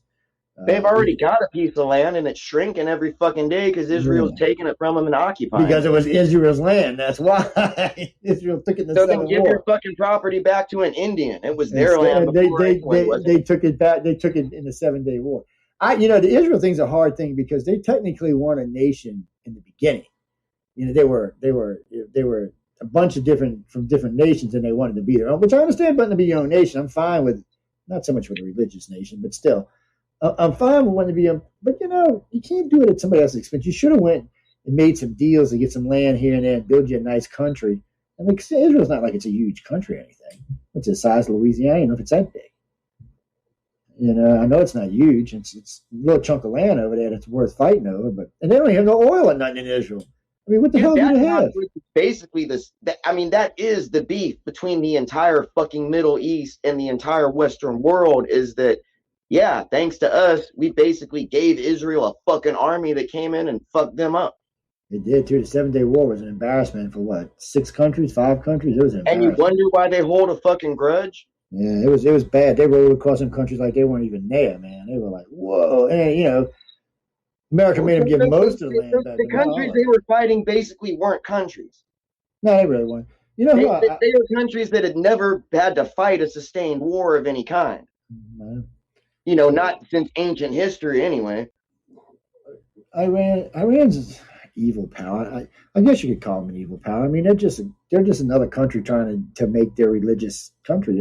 We're giving Israel. I mean, Israel's a religious country. Remember, their country's based on their religion. So I can't really hate on the Muslims doing the same thing. That would be just not right. Well, man, I never said anything about it, and I haven't talked to her for years. But one of the ladies that used to come and visit the UFO, the good old Power Talk days, one of the ladies that used to come in there that I was good friends with, she was actually living in Canada, and she was like an exiled member of like the old school Iraqi royal family, or like the government before Saddam came in and took over. So, yeah, man, I learned a whole lot about the whole Iranian situation, but I mean, why wouldn't they hate us, dude? We've been siding with their mortal enemy and breathing down their necks for like my entire lifetime. Yeah. Well, it's weird, man. And look what the CIA did. The whole thing with the Shah and all that bullshit. Well, it's weird now, though, because, in the beginning we were fighting with everybody in the Middle East. Now it's just really Iran pretty much. And Iran's really not fighting with us. They're paying. It's a proxy war. They're paying. Well, no, what's really going on right now in the Middle East is a 3-way proxy war between the spheres of influence of Turkey, Saudi Arabia, and Iran. It's interesting is Trump got Saudi Arabia and Israel to cut a deal and become free. Not just them, Yemen, when somebody else was in it too, there was 4 of them all together. He got 4 countries that never worked together. I mean, there's flights going in and out of Israel to Saudi now. That's crazy shit, man. Yeah, but the only reason that is happening is because both Saudi Arabia and Israel are playing the enemy of my enemy is my friend. Yeah, that's exactly what they're doing right they're now. both friends of the United States. They're both big friends of the United States. So it gives them a playing field, which is nice. It'll help stabilize the Middle East. As far as Iran goes, no, it's not going to stabilize the Middle East, dude. It's just going to yeah, it did. It already did. The only problem we got over there right now is Iran and Syria, and that's both the same thing. Everybody else is playing nice with each other. Well, there's a bunch of problems, dude, like what's going on with Yemen right now. And quite honestly, we shouldn't be supporting what Saudi Arabia has been doing to Yemen. Oh, well, no, we shouldn't. But Yemen did some nasty stuff to us. That's probably why we do it. It's No, the reason Yemen did some nasty Yemen didn't really do much to us. They're basically fighting the Saudis, but the Saudis are fighting them with weapons with our weapons, and that's why they don't like us. Oh yeah, we give them weapons. We don't care. We give everybody damn weapons. If Yemen had some money, we'd get him some weapons. We don't care. It's one of America's bad faults. Us and Biden really needs to be like, look, I don't care if it costs us money, but if you're still going to be bombing schools and civilians and carpet bombing in Yemen, you're going to have to go buy those bombs from Russia or somebody the fuck else. Yeah, they got. That's what I would say. I don't know, Jack. It's well, we got. Look what else is going on in the Middle East. I mean, Israel's basically, because of our backing, Israel's got the impunity to bomb Iran whenever the fuck they feel like it, and they do. Well, we want them to do that though, because in case we need them to go blow up a centrifuge or something like that. That's one of the things that I don't know how Biden feels about it, but both Obama and Trump used him for that. Obama everybody always said Obama was anti-Israel, but he did some pretty good things. And again, I can't really fucking blame Iran for wanting their own nuclear weapons. I mean, goddamn, Israel's got nuclear weapons. You want to get these on a level playing field. Can you really fucking blame them? I don't know, Chris, if Saudi has. And here's the whole thing about it, man, is a nuclear weapon is not that hard to make. It was figured out in the 40s, and anybody that doesn't have the formula can just science it out anyway. It just takes time to enrich uranium. It does take time, but that's not as much the problem anymore as getting a missile that can actually get where it's going. That seems to be the bigger problem. Rocketry, even today, seems not to be an exact science. I mean, come on, even Elon Musk has blown up a couple of them. Yeah, dude, but then again, rocketry is not that hard. If you've got private startup companies that can make fucking missiles. I noticed that both China and North Korea have had major issues trying to get missiles to where they're supposed to go. Russia used to, but not anymore. Russia just built a massive missile the other day. Dude, Russia has never had problems getting shit into space. They've always. Well, here's one thing. No, I'm talking about getting them to targets. No, here's one of the things that a lot of people don't realize about Russians is their rockets are basically more powerful, superior to ours. Well, their engines are just, hell, we still use RD-180s and their variants in like most of our American built spacecraft today. Elon doesn't use them, but United Launch Alliance and shit does. Look, man, they had to have bigger, better rockets because, well, quite frankly, they've got to launch farther north of the equator than we do. They do. Russia doesn't have a Brownsville or like Key West or the tip of Florida or anything like that. They didn't have the advantage of the radio. No, they should have put it. They had to make bigger, better rockets. They should have figured out a way to put it up there in Siberia at the top of the planet. That might have made it a little easier for them. No, that would make it actually harder, dude, because remember how slow it's rotating up there? You get no fucking rotational velocity. You want to launch from the equator. That's where you want to launch from. I'm really actually surprised we never, I guess for security reasons, we never got an island down there to launch from. Because there's places we could have went down there, but I guess, yeah, we got territories in the south. Yeah, I'm just thinking that. Yeah, I'm just thinking that it might. But Florida's good enough. Yeah, well, Florida, the materials right there. Because I remember one time they had talked about using one of the islands in Hawaii, but they said it would be too hard to get material back and forth. Well, yeah, you'd have to ship everything 5,000 or fly it in. It would be just a nightmare to do it, and it would have cost 5 times, and it was already outrageously expensive. Just ladies, we got to go, but. So y'all know Elon Musk and you got SpaceX and Virgin Airlines. But anyway, you got 3 companies that are going to be putting people in space for tourists. Okay, now the first flights are about $1 million each. They said about the 4th round, it'll be about $100,000 each. They said by 2025, 2026, the average Joe should be able to take about an hour and a half trip to space for around 4 or 5 Gs. So if you want to see, I can't say I've been in space, but I've been way up there. 78, enough that we had to have oxygen, and I kind of felt like I was about to float up the damn airplane. We had a rule in the Navy, and it's still a rule today. When you work on someone's jet, the first, especially if you're doing some major overhaul, you fly with them. First time out, the tech that worked on it flies with them. If I can pay somebody $5,000 and they will take me and bring me to space and let me float around for a little bit and gook and gaw at the marble of the earth and then bring me back, hell yeah, I'll pay that. Oh yeah, it'll be a couple of years for us. It's kind of like Starlink. It's going to take them a little while to get everything routed. But I know. I bet Elon's got my $99 down, and I'm just waiting for Starlink to become for like this far south in Texas to join the beta project. Yeah, there's a lot of great stuff going on, people. You've got 6, 7. I said this when I started hosting Wake Up USA 20 years ago. I used to say this all the time. If you want to see the space race boom, privatize. And thanks to these guys, they proved me right. What it took NASA 20 years to do, Elon's going to do it in 5. Not just that. I'm pretty sure Elon's going to Mars, people. I'm going to complain about the space launch system right now. The SLS, the big rocket that NASA was going to make for the Artemis and like Mars missions and stuff like that. How over budget? That thing's like 15 years late, like multiple times over budget. And here's the thing about it, Joe. It is old technology that we old technology in the 80s. It is basically space shuttle fucking technology. I think it's Apollo. To be honest with you. It is space shuttle technology. The only difference they did was they took the shuttle off the back and they moved it up to the nose cone. They put the shuttle rockets on the bottom of the big external fuel tank and strapped bigger fucking booster rockets to it. Joe, it is exactly shuttle technology. That's just pathetic. Why are they having so much of a hard time basically taking off-the-shelf components? I'll tell you why. You want to really know why? Because all the good scientists work for Boeing and Lockheed and Elon Musk and Virgin Airlines and Sierra Nevada and places like that. Because they pay big money. Dude, Boeing can't even get the crew module fucking working. Well, actually, they lost the contract. Elon Musk got it. Wait, people. He didn't actually lose it. They're going to both be doing it. But Elon's going to space. He's already been to the space station. And now he got the contract to go back to the moon, and he's going to Mars. This is a guy, I've been in a Tesla car. They're nice cars. I'm not going to lie. I'm not as impressed as some of my liberal friends are with them. But they're nice cars. They're actually faster than you think they are. They get up and go faster. If you weren't impressed, you must not have stomped it and felt a 6,000-pound vehicle get to 60 in like 2 seconds. It got up and rolling. It wasn't like a muscle car or anything, but it was fast. The car would have probably did 140, 160, but the problem is, at the rate it burns electricity at that speed, your ass would have been walking in less than an hour. Look, man, I'll say my Camry cars, could go that speed for quite a long time, people.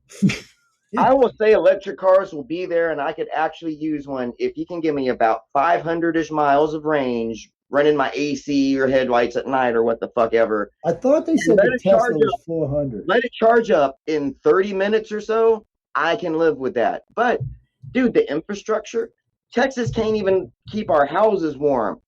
What the fuck? I mean, you're going to have like those like level 3, level 4, like even more powerful, like megawatt chargers and shit. We got another 6 minutes. So first off, I mean, Tesla, it's a nice car. I mean, it's still an electric car. And I was out talking to a friend of mine who owns one, and he's like, Jimmy's got one, and he's like, it takes a little longer to charge than I feel comfortable with. So what they do is now, a lot of the malls down here, the outdoor malls now have put Tesla fueling stations in. So when they go shopping, they plug it in. So if you shop for an hour, it's probably good for about a quarter, maybe a quarter and a half to get you, if we're talking tank-wise. I thought he said his car got 440 miles to charge, which is the same mileage as my Camry gets on a tank, about 450 miles. The difference is, people, I can stop anywhere and fuel up and keep going. And I can do 100 in my car and still get 28 miles to a gallon. Well, see, now, that just proves that electric cars are almost there. You can drive across country if you, like, hit supercharger to supercharger. I mean, the infrastructure is just not there yet. But so this is what I would think. 400 miles of range, unless I'm driving across country, I'm good. With the exception of your crazy ass state that you got to drive 2 days to get across. Well, a day, but still. when you get to West Texas, I doubt there's any West Texas and most of New Mexico. I doubt there's any Tesla chargers anywhere close. So people, I'd be careful cruising through there. No, dude, But no, man. They've got like 10 they've got 10 basically where you can make it from supercharger to supercharger. Oh, I don't think so. If you get off of the interstate, you're fucked up. Last time I went out there, we got on from Roswell, and it was 140 miles to the first gas station. I was like, and then when we went back the other way, it was another 160 to the next one. I was like, get the fuck out of here. Yeah, but that was in Roswell, dude. Roswell's not on interstate. Oh, no. This was interstate right there where you come out of Roswell and you get on. So going either way, if we were going to Texas, it was 144 miles to the first gas station. If we were going back into New Mexico, it was 160 miles to the next gas station. But hey, man, look, the technology's almost there. We're just like 1 to 2 generation of batteries. Like I said, now, ladies and gentlemen, if you take Interstate 20, you can get across the country in your Tesla. There's enough places. Interstate 10, like I said, between Austin and Phoenix, I would be careful. I would really check because it's like the hydrogen highway. I actually like hydrogen better than electric, but it doesn't really matter. I think hydrogen's a great solution too, but I mean, well, Europe and Japan are kind of like getting into hydrogen a little bit more. Japan more than anybody else, but. Well, I mean, it dude, you'd have to set up an entirely new competing infrastructure. I mean, you could convert some of the existing infrastructure, but. So this kind of scared me a little bit. I've seen a plan from the California government, and the federal government is looking at it as well. And then Texas is actually looking at it as well. I think Florida is too. So they're going to offer grants for people who own gas stations to convert half their gas station to hydrogen.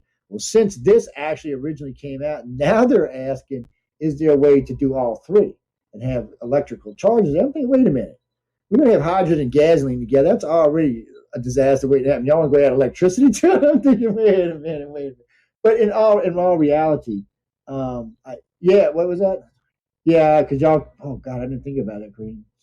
Canada probably wouldn't have no way to charge up unless you were like in Ontario somewhere, Vancouver. No shit, trying to Alberta and crap. Yeah. Nice to see you, by the way. Actually, me and this woman here have been trying to talk for 2 weeks now. And we've been playing phone tag back and forth. Well, man, it's like what province is that? Like Saskatchewan or some shit? Yukon? One of those two where it's like it's bigger than it's like the size of like from California all the way up to Washington State. Well, let's see. Like I got 35,000 people live there. Yeah, I got a host in Niagara Falls and one in Ontario, and then we've got 2 in Thunder Bay, 2 in Vancouver. And whatever might be Saskatchewan, whatever that little island thing is on the East Coast, we got a host there as well. I thought you said Saskatchewan. I might have been getting the name wrong too. But, you said on the East Coast? What? Yeah, on the East Coast. It was on the East Coast. It's a little tiny island place. I wish she got great internet though. I don't know how the hell she got it. I wonder if she had the Starlink up there or something. She had great internet. Well, she said she's up there. She said it's like a frozen little place too. I'll get it. I have it written down somewhere, but she hosts out of there, and then. And then, we got a host in South Korea now. We got a host in the UK. We got 2 in Australia and 1 in Brazil. And it's funny with the different accents, when you're listening to people talk, because I have a pretty good accent myself. So it's just a funny thing to listen to. Charles has got Weird Tales. He's out of the UK, does a great job over there. JJ's out of South Korea. He's got a whole kind of string. He's not an American. He looks like an American, but he's a South Korean. Prince Edward, that might be it. Prince Edward Island's on the it's up there like I think that's on the Vancouver side on the west coast. Yeah, gonna make me have to go find a map and see. It's funny, but it's interesting right now because all of our hosts used to only be out of the United States. What do you mean we got a Hawaiian host? Yeah, we have speaking of that shit, she's gonna kill me. She should have been on a half hour ago. No, what are you talking about? Okay, wait, you're not an American, are you? How do I know? Because you just said Hawaii was a country.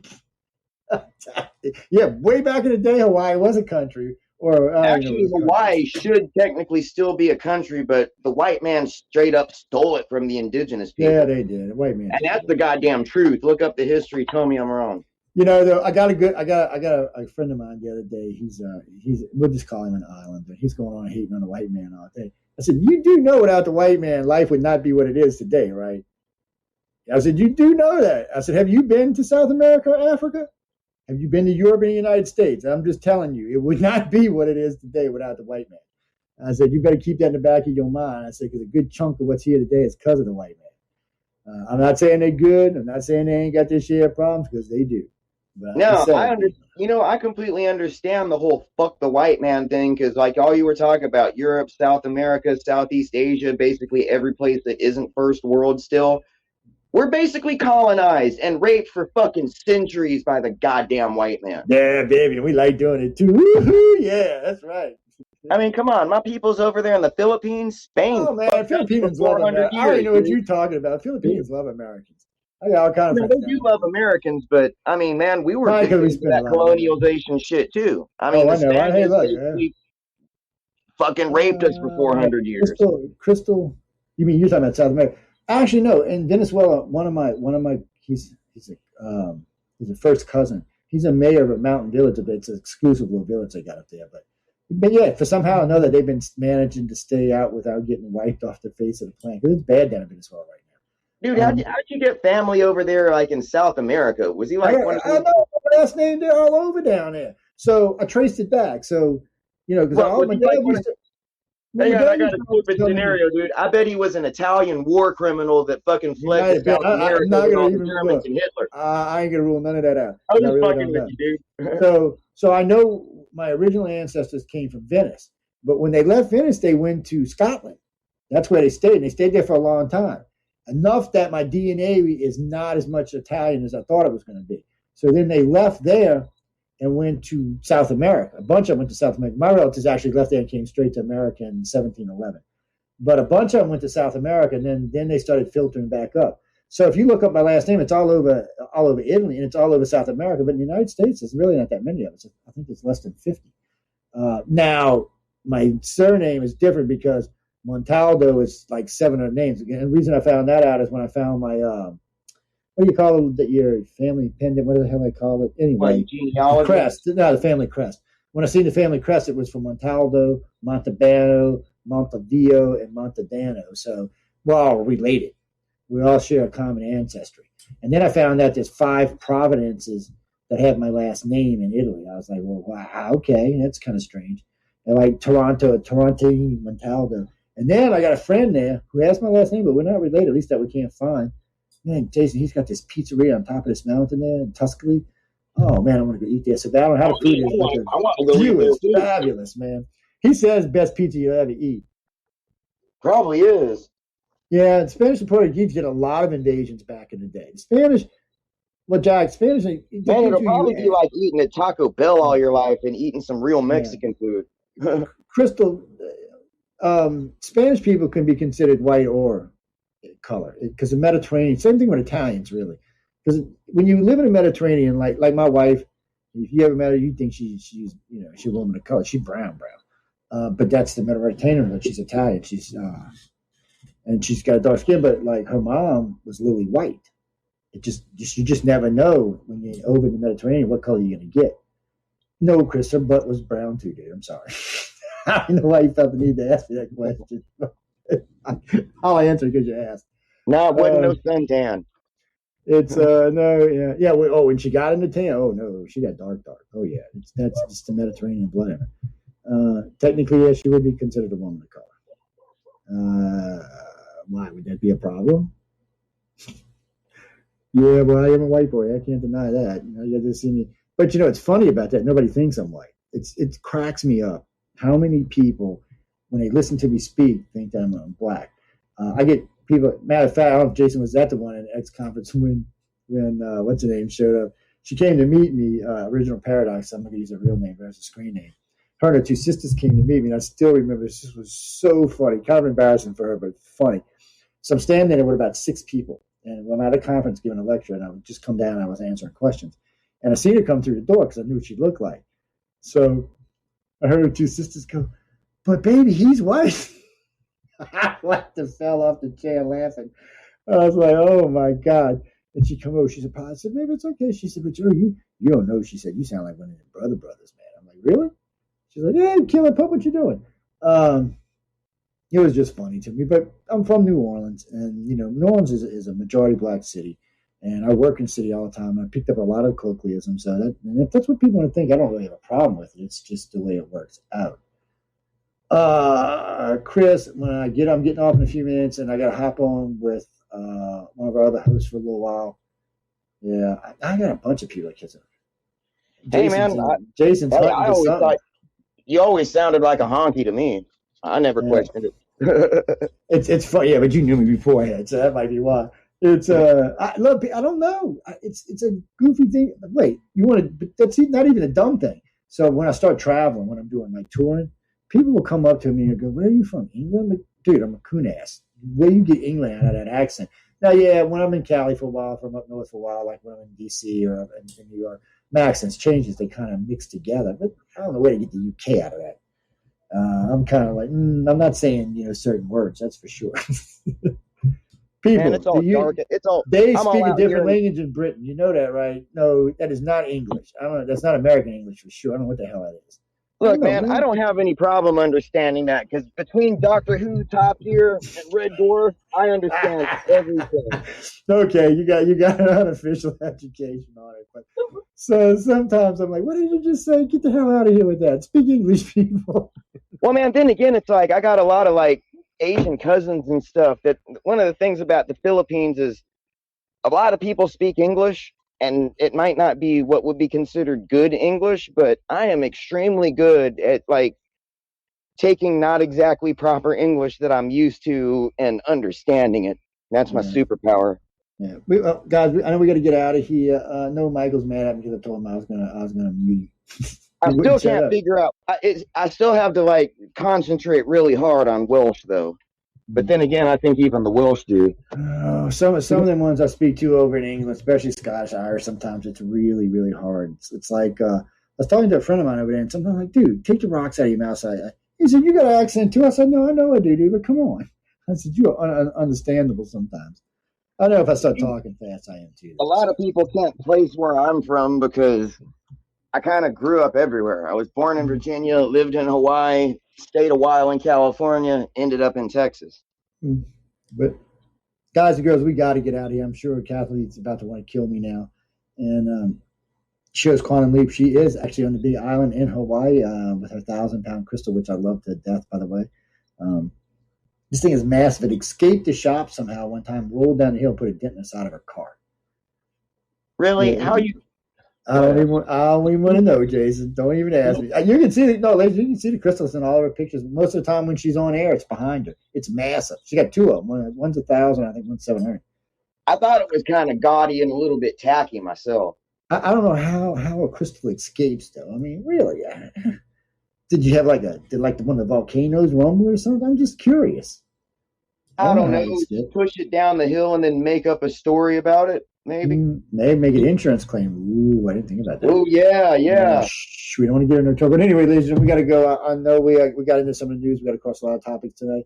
Oh no, y'all can like the Mike. He's mad at me. He'll get over that. It's host stuff. Man, you should have kept Mike on. I like him. No, I didn't kick him off. He got mad because I told him I was going to mute him. Oh, all right. Well, I can't really. Yeah. That's kind of. Then he wrote back to me. I said, "I only told you I was going to mute you because you wouldn't shut up." I was like, "Damn, come on, man." Let somebody else talk for a minute. But anyway, we got to go. Come up next is Kathy Besky with Quantum Leap. I hope y'all enjoyed the show because we're running real late tonight. And Jason was with me there. We're hanging out, chit-chatting about all sorts of things. Check out the archive. It will be available on SoundCloud and everywhere else. I think we're on 8 or 10 video feeds now. I know there's 2 YouTubes, 4 Facebooks, Twitter, Parler, Twitch. Yeah, we're on Twitch. Yeah, we got a bunch of listeners there. Okay, maybe that many, but still. It's weird on Twitch. Every now and then we'll get a group of people that come on, and then you see one play or something. We do have the new YouTube page, which I know nobody's aware of yet, but it's UFOs, Guides, and Extraterrestrials. Go over there, like it, and subscribe.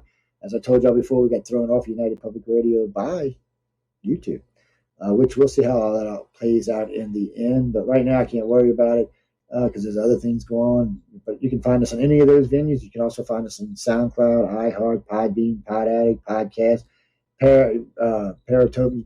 Just keep going. And as far as I know, we're on every podcast that exists these days. So, and again, If you see a podcast that we're not on as a network, write to me and I will have us added. And we just became an ambassador for, was it Verby? Yeah, don't ask me how that happened. Things like, there's all kind of weirdness is going on right now. Well, people are so stuck at home, and still, even though the South is opening up, the North is still pent up. And about a good chunk of the East Coast is too. West Coast, the most good news I've heard is that the EU is considering letting vaccinated Americans come in during. Yeah, I did hear that. I did also hear. I might go, dude. I mean, I'm really considering it. Yeah, I did hear we put a ban on India from coming into the country for a while. I guess because their pandemic is out of control. Yeah, most of the world has too. Yeah, well, you can't blame them. I mean, we're just kind of getting under control in the country, and we want to get out and start playing again. And well, man, India's got it rough. I mean, they've barely got a functioning infrastructure in the first place, and now they're just getting slammed to death. Yeah, they are. It's tough. Well, Mike, you might be right in the future. India may become the first world power, but not anytime soon. They will pass China one day. They're going to pass them on population in the next 50 years. Financially, look, man, if in the 80s and 90s, if China got their crap together over a couple of decades, India could experience the same boom. Well, India is going to find out. India is finding out because nowadays, where a lot of money was going to China in the 90s and even the early 2000s, the world, for some reason, has gotten a distaste in China between the formulas killing kids and the dog food killing babies, other bad products containing lead, and now Wuhan. They're in a bad shape. I mean, Europe pretty much cut off trade with them. They have trains actually waiting to get into Europe that they said no. Yeah, well, I'm going to say that this is just my experience of China in my lifetime. Do not underestimate them, because in my lifetime, when I was a young child, China was a place that was basically starving to death, that was in such dire straits. No, that in such dire straits, everybody was killing their girl children. Now they basically manufacture everything. They were. That's not as true now. They lost all their deals down in Brazil, so that's all going to change. They're not where they were 2 years ago, and their GDP has been turned downward. That had a lot to do with Trump, though. But still, they're in a bad place right now. They're actually in a worse place than we are financially. And then they were overestimating their money for a long time. They were inflating it, and we found out that they were using those buildings. They got a bunch of empty buildings over there that they said were full. So there's been a lot of stuff that's come out about China. But you got to give China a lot of credit because they have gotten good at making stuff. Yes, there is the cheapest crap, bottom of the barrel stuff, but a lot of the greatest, most coveted items with American brand names on them are built entirely in China, out of China. I can tell you, if it's something made in China, it gets in my house unknown because I don't buy anything that's made in China, anything. And almost none of my friends will either.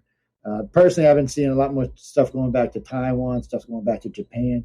The Wuhan thing really hurt them. And it's worse than that because the World Bank right now is trying to fend off a major lawsuits against China. You got 36 countries wanting at least $2 trillion each from China. China can't afford that. And if the United States and Europe jumps on board, China's done. Yeah, but good luck. Good luck with ever even trying to collect on that. But it's not about collecting it. It's about stopping it. International courts are basically toothless. But what I'm saying is this isn't about collecting the money. Nobody thinks they're going to get this money. This is about just stopping China in its tracks because China will have to stop and defend itself against this. And the more China talks, the more stuff comes out about it and the worse they look. China's just not in a good situation right now. I mean, they've got too many human rights issues. They've got all this stuff. And somebody said, well, you can't blame them for the virus. Yeah, you most certainly can, because if they would have told us in October, it wouldn't have been a big deal here. But they didn't. They waited till it was already in our country, spread before they said anything, 4 months after they found out. You can't get around that. They screwed everybody. And the world's pissed, and that's not going away. People in Europe think if they buy Chinese products, they're going to get COVID, which we both know is probably not true. Maybe there might be an inkling of a chance, but 2% maybe. But we'll give it that. I mean, there are actually people that are basically coming back and seriously reconsidering the whole Wuhan lab leak theory. But regardless of where this thing came from, okay, if it came from a bat or a pangolin, where did that bat come from? Or a pangolin from Africa? If it didn't come out of China, it would eventually come out of Africa. Actually, a documentary I watched, basically, like global poverty and hunger is basically what is driving a lot of these like cross species infections, like especially out of like a lot of the viruses and diseases that originate out of Africa.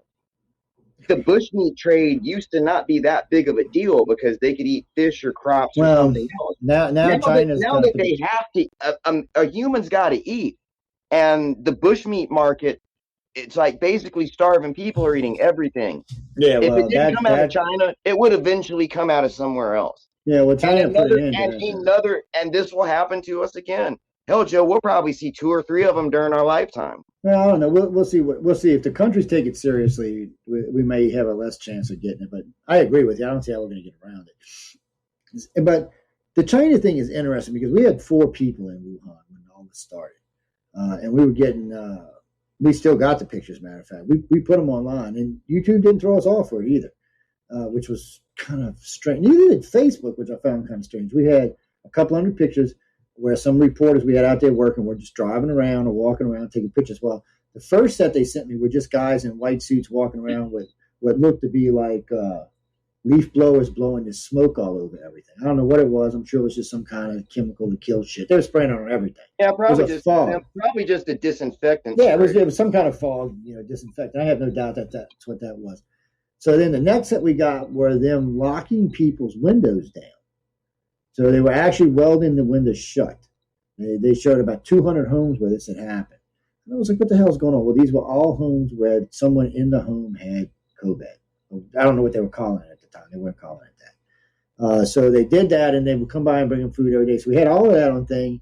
The one that creeped me out the most was they showed they had 40. They had brought in 40 units for burning, disinfected stuff. They also had that hospital that had that front collapse. So they were getting rid of a lot of debris. They were also burning bodies. It wasn't a big thing. They were burning bodies. On a couple of occasions, though, they showed the body bag moving. Now, I know when people saw this, they instantly thought there was someone still alive in it. And I can't say there wasn't. But bodies do kick and move on and off for a day or 2 after they die. Yeah. It's shrinking nerves, impulses, and stuff. So I don't want you to just instantly think, because I know somebody else seen these pictures. I don't want you to instantly think now it would have been like kicking hard or something. But the photos the videos were short, 10, 15 seconds. Whoever, I'm not going to give the people's names. It was 2 guys, 2 women, because I don't want to get hurt or anything. But they sent us a lot of video. Well, man, one thing that I found interesting about this whole COVID thing and like the different lockdowns and stuff is it basically stopped the flu in its fucking tracks. I mean, partial compliance with the distancing and the, just all the things you do to minimize spread of a respiratory disease, which the flu is. Basically, the only thing that I know for sure that works is spraying your hands. Because COVID really, when they talk about how you catch it, it's not so much from breathing. It's more from touching stuff. And it's not that you can't get it from breathing. It's just more from touching. And to be honest, I posted this video on YouTube and they made me take it down. But, I got OSHA certified a long time ago on masks for my company. And the thing about it is the virus itself, in order to keep it from passing through a mask, you have to be wearing a respirator. Not an N95. An N95 is not going to stop it. Neither is any other mask. It'll stop that shit. Because it's not the virus isn't passing through the mask filtration on itself. It's riding on a fucking droplet of water vapor, and if that hits the mesh, it'll just get stuck in the mesh. You can't stop all of it. But this is what the video showed. So we put somebody in a room and we used 7 different masks. That's what we did. Filled it up with smoke. So when you took the mask off, this is what you seen. All through here, all through the nose was covered in that smoke, which tells you the mask was doing nothing at all. You were breathing it in and out. We tried it with all these masks, and none of the masks stopped that from happening. But what's worse, and it shows you how dumb people are. But here's your flaw. Smoke is a much smaller particle than a droplet of water containing a virus. Actually, the virus itself that passes through is 0.5 microns. You have to have a respirator. It isn't just floating through space. No, that's what they're talking about, to catch it. But that's what it is. It's 0.5 microns. That's what what's got to be stopped. And there ain't no paper mask stopping 0.5 microns. That's bullshit. It ain't going to happen. And that's just an outright BS. They tell you what size it is, what size the virus is passing through the mask, and then you go look what the mask will stop, and you're like, well, why am I wearing this again? And it's worse though, because they talk about 6 feet distance. Well, in case y'all don't know this, ladies and gentlemen, so I'm standing in front of you for 10 minutes breathing. Heat rises, and you can clearly see this in the video. It creates a heat plume over you. When you walk up to replace that person, that heat plume drops down on top of your head. So I don't know why they're telling you 6 foot or anything else. The thing that stops this virus is using alcohol and keeping your hands and your face clean and not touching shit that you shouldn't be, and staying away from people as much as you can. Yeah, but staying the fuck away from people is the main think staying away 6 feet and then walking up to the guy who's been breathing in front of you for 10 minutes is stopping COVID, you've been fooled really bad. You don't take my word for it. Go look at what OSHA considers that would stop the virus, and it's nothing that we're wearing right now. But you know what? I'm halfway vaccinated, but I'm still going to wear a mask anyway, even when I am fully vaccinated. Oh, people! I'm not even telling you not to wear the mask, people. I wear mine all the time. I look at it exactly like this. If I walk into any place and there are people there, either employees or customers that are wearing masks out of courtesy, I'm going to fucking wear one too, because it's no sweat off of my balls. Yeah, and it's not a big deal. The mask. I don't personally. I wear them all the time. Sometimes I do. Well, down here, don't have to anymore, but sometimes I do. Sometimes I don't. Even when I'm going and coming, like today, I had it on most of the day. But I got my Johnson & Johnson. Joe, the only thing that's really changed with me personally since Texas basically went like mask free and like opened everything up is now if I make it all the way to the store and I realize I left it in the car, I'm probably just going to go in the store and not go back. I'm the same. Well, that's what happens to me. If I got it in my hand when I get out, I'll wear it. If I get in the store and realize I ain't got it, I'm not going back. But I keep that spray alcohol in my car. Since it started, we keep all the guys do. We keep it in the car so we can do our hands every time we come in because we do get our hands on a lot of nasty shit. And frankly, I don't mind wearing my mask when I'm in people's apartments if it makes them feel better because people forget. In the beginning, the government, Fauci and the CDC and the WHO said masks would do you no good. They waited 3 months before they told you to start wearing masks, and that's because people were panicking. And that's when they came up with the new guidelines. But even then, Fauci said, here's the whole thing about the mask, though, dude. If you cough through it, it is going to. It won't. And that's what I was getting ready to say. That's what I was going to say. But Fauci it will stop most of it. Yeah, but that's what I was going to say. Fauci said in the beginning the mask will only need to be worn by people who had COVID, not by everybody else. They said it's to stop the spread of it. It wasn't for everybody to be breathing. That's something the media picked up on, and then the government just said, "Well, make the people feel better. Let's do that." That's exactly what that was. Then again, there are a lot of people who have had this and shown roughly no fucking symptoms at all that didn't even know they had it. Yeah, but that's something I read about too. So when I got COVID, it put me down for 16 days. First 5 days, I didn't even get out of bed. Little Joe got it. He didn't get off the couch for 5 days, and we were both in good health. And if I wouldn't have been, I'd be dead now. Put my wife in a hospital for 11 days. So what we found out from the doctors is there are variants, and what we got was not the everyday COVID. He said, you have one of the much stronger varieties. He said, they tell you, you get COVID, you can be asymptomatic. He said, yeah, because you've got a very weak virus. He said, people forget. It depends on who the virus mutated from. So if you had a friend that had a real strong immune system to it and played the virus down and you got it, likely is you're not going to get as sick as someone else that had a much worse virus.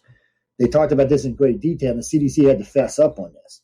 They were like, "Well, that's true. We got way more variants running today." Hey, are we still live, or did you ever let Kathy have a show? No, no. I got to go. We're gonna drop her out in just a minute. I see she's texting me, but anyway, let me get this turned off, guys and girls. I want to thank everyone tuning in. United Public Radio and the Centralist. We'll be back next week. We got some science stuff coming on in the near future. We got Science and Beyond's coming on for a couple of shows in the near future, and we're catching up as far as one thing. You mean Biden? Let's see. Why did I call him the emperor? Let's see. More executive orders than any four of if you combine the last 5 presidents, he's already written more executive orders in the first 6 weeks than they did in the first year. Yeah. Then he wants to let anybody in the country do away with voter IDs across the whole country. He wants to inform N21, which basically means anybody can vote as many times as they want, however they want. Biden's not the emperor because Biden doesn't genuinely believe in anything. Well, I agree with that. He don't believe in anything, but he's sure pushing an agenda out there. And remember this, guys and girls, and it's always the same thing. It doesn't matter what party you follow. When you go too far to one way, you're going to give it to the other party. So Obama found out when he went way crazy in his first 2 years, he lost the House and the Senate, never got it back. He did manage to keep his presidency, but he lost everything else. And a presidency without a Senate and a House is really just somebody sitting around. Look, I'm just going to tell everybody the truth about the way the world works. All those people bitching and whining for 8 years about how Obama was destroying the country and how it was the worst shit ever. Guess what? We made it through that. The worst shit ever. Same thing about all of you people crying about every day under Trump being the end of the fucking world. Yes, I believe you were an asshole, but we made it through it relatively okay. It's going to be the same thing with Biden. Chicken Little are calling it the end of the world. This might be the first time. Thinking he's the greatest thing that ever happened when our country is going to continue the same fucking general decline. I think this might be the first time in my this might be the first time in my life that we're going to have 2 4-year presidents back to back. Well, I don't think Biden, even if Biden runs, I don't think he's going to win again. I got to be honest with you. First off, I don't think. Well, let's be honest about this. He got 85 million votes. And Trump got 75 million votes. That's 7 million more votes than that were registered. And wait, the Democrats said this, which I cracked me up. Oh, they just hadn't had time to register them yet. That's a fact. You can go down. CNN and NBC and Fox carried that story. You can't get around it, unfortunately. They just said the system hadn't caught up yet because it was. But you know what? There are a lot of new people voting. Oh, I have no doubt about it. How many people turn 18 years old every day? I have no doubt that, but 7 million is a lot for any 1 year. I mean, the average is like 1 million, so it was up a lot. Have you ever? Well, why is anybody surprised with that? Every time, getting paperwork from the government is like getting a fucking root canal. It's slow and it takes forever. It is. But anyway, guys, we got to go. I want to thank everyone for tuning in. You can find our archive. It'll be up. It's on the videos automatically, so all the YouTubes and Facebooks, everything else, will be there automatically. It'll be on SoundCloud as well and on Spreaker, and it will be posted to the rest as soon as I get around to Podbean and to Podcast Garden. They put them out. I got to say this one thing, guys, about the podcast system today. When we first started doing this way many moons ago, you had to physically log into each pod system and upload and all of this. Today, it doesn't work like that for me. SoundCloud goes out to 18 different podcast companies. Podbean goes out to 11. Spreaker goes out to 12 or 14. So those 3 alone put me on an additional 50 sites. And then everybody else, I'll go out to someone different. And then, of course, we're on Spotify as well if you want to catch us over there. Oh, well, yeah, you should have seen it when Joe first set it up. I mean, he had like 6 Pentium 2s, each running 2 different streaming services. Yes, it was a nightmare, man. Using like 6,000 watts of power. Remember that big 23-inch the cart monitor I had? Oh my God, y'all should have seen this thing. It weighed like 200 pounds, people. I'm like, this thing was huge. But anyway, thanks for tuning in tonight. Kathy will be up in about 10 minutes, so please stay tuned, and we'll see y'all next week.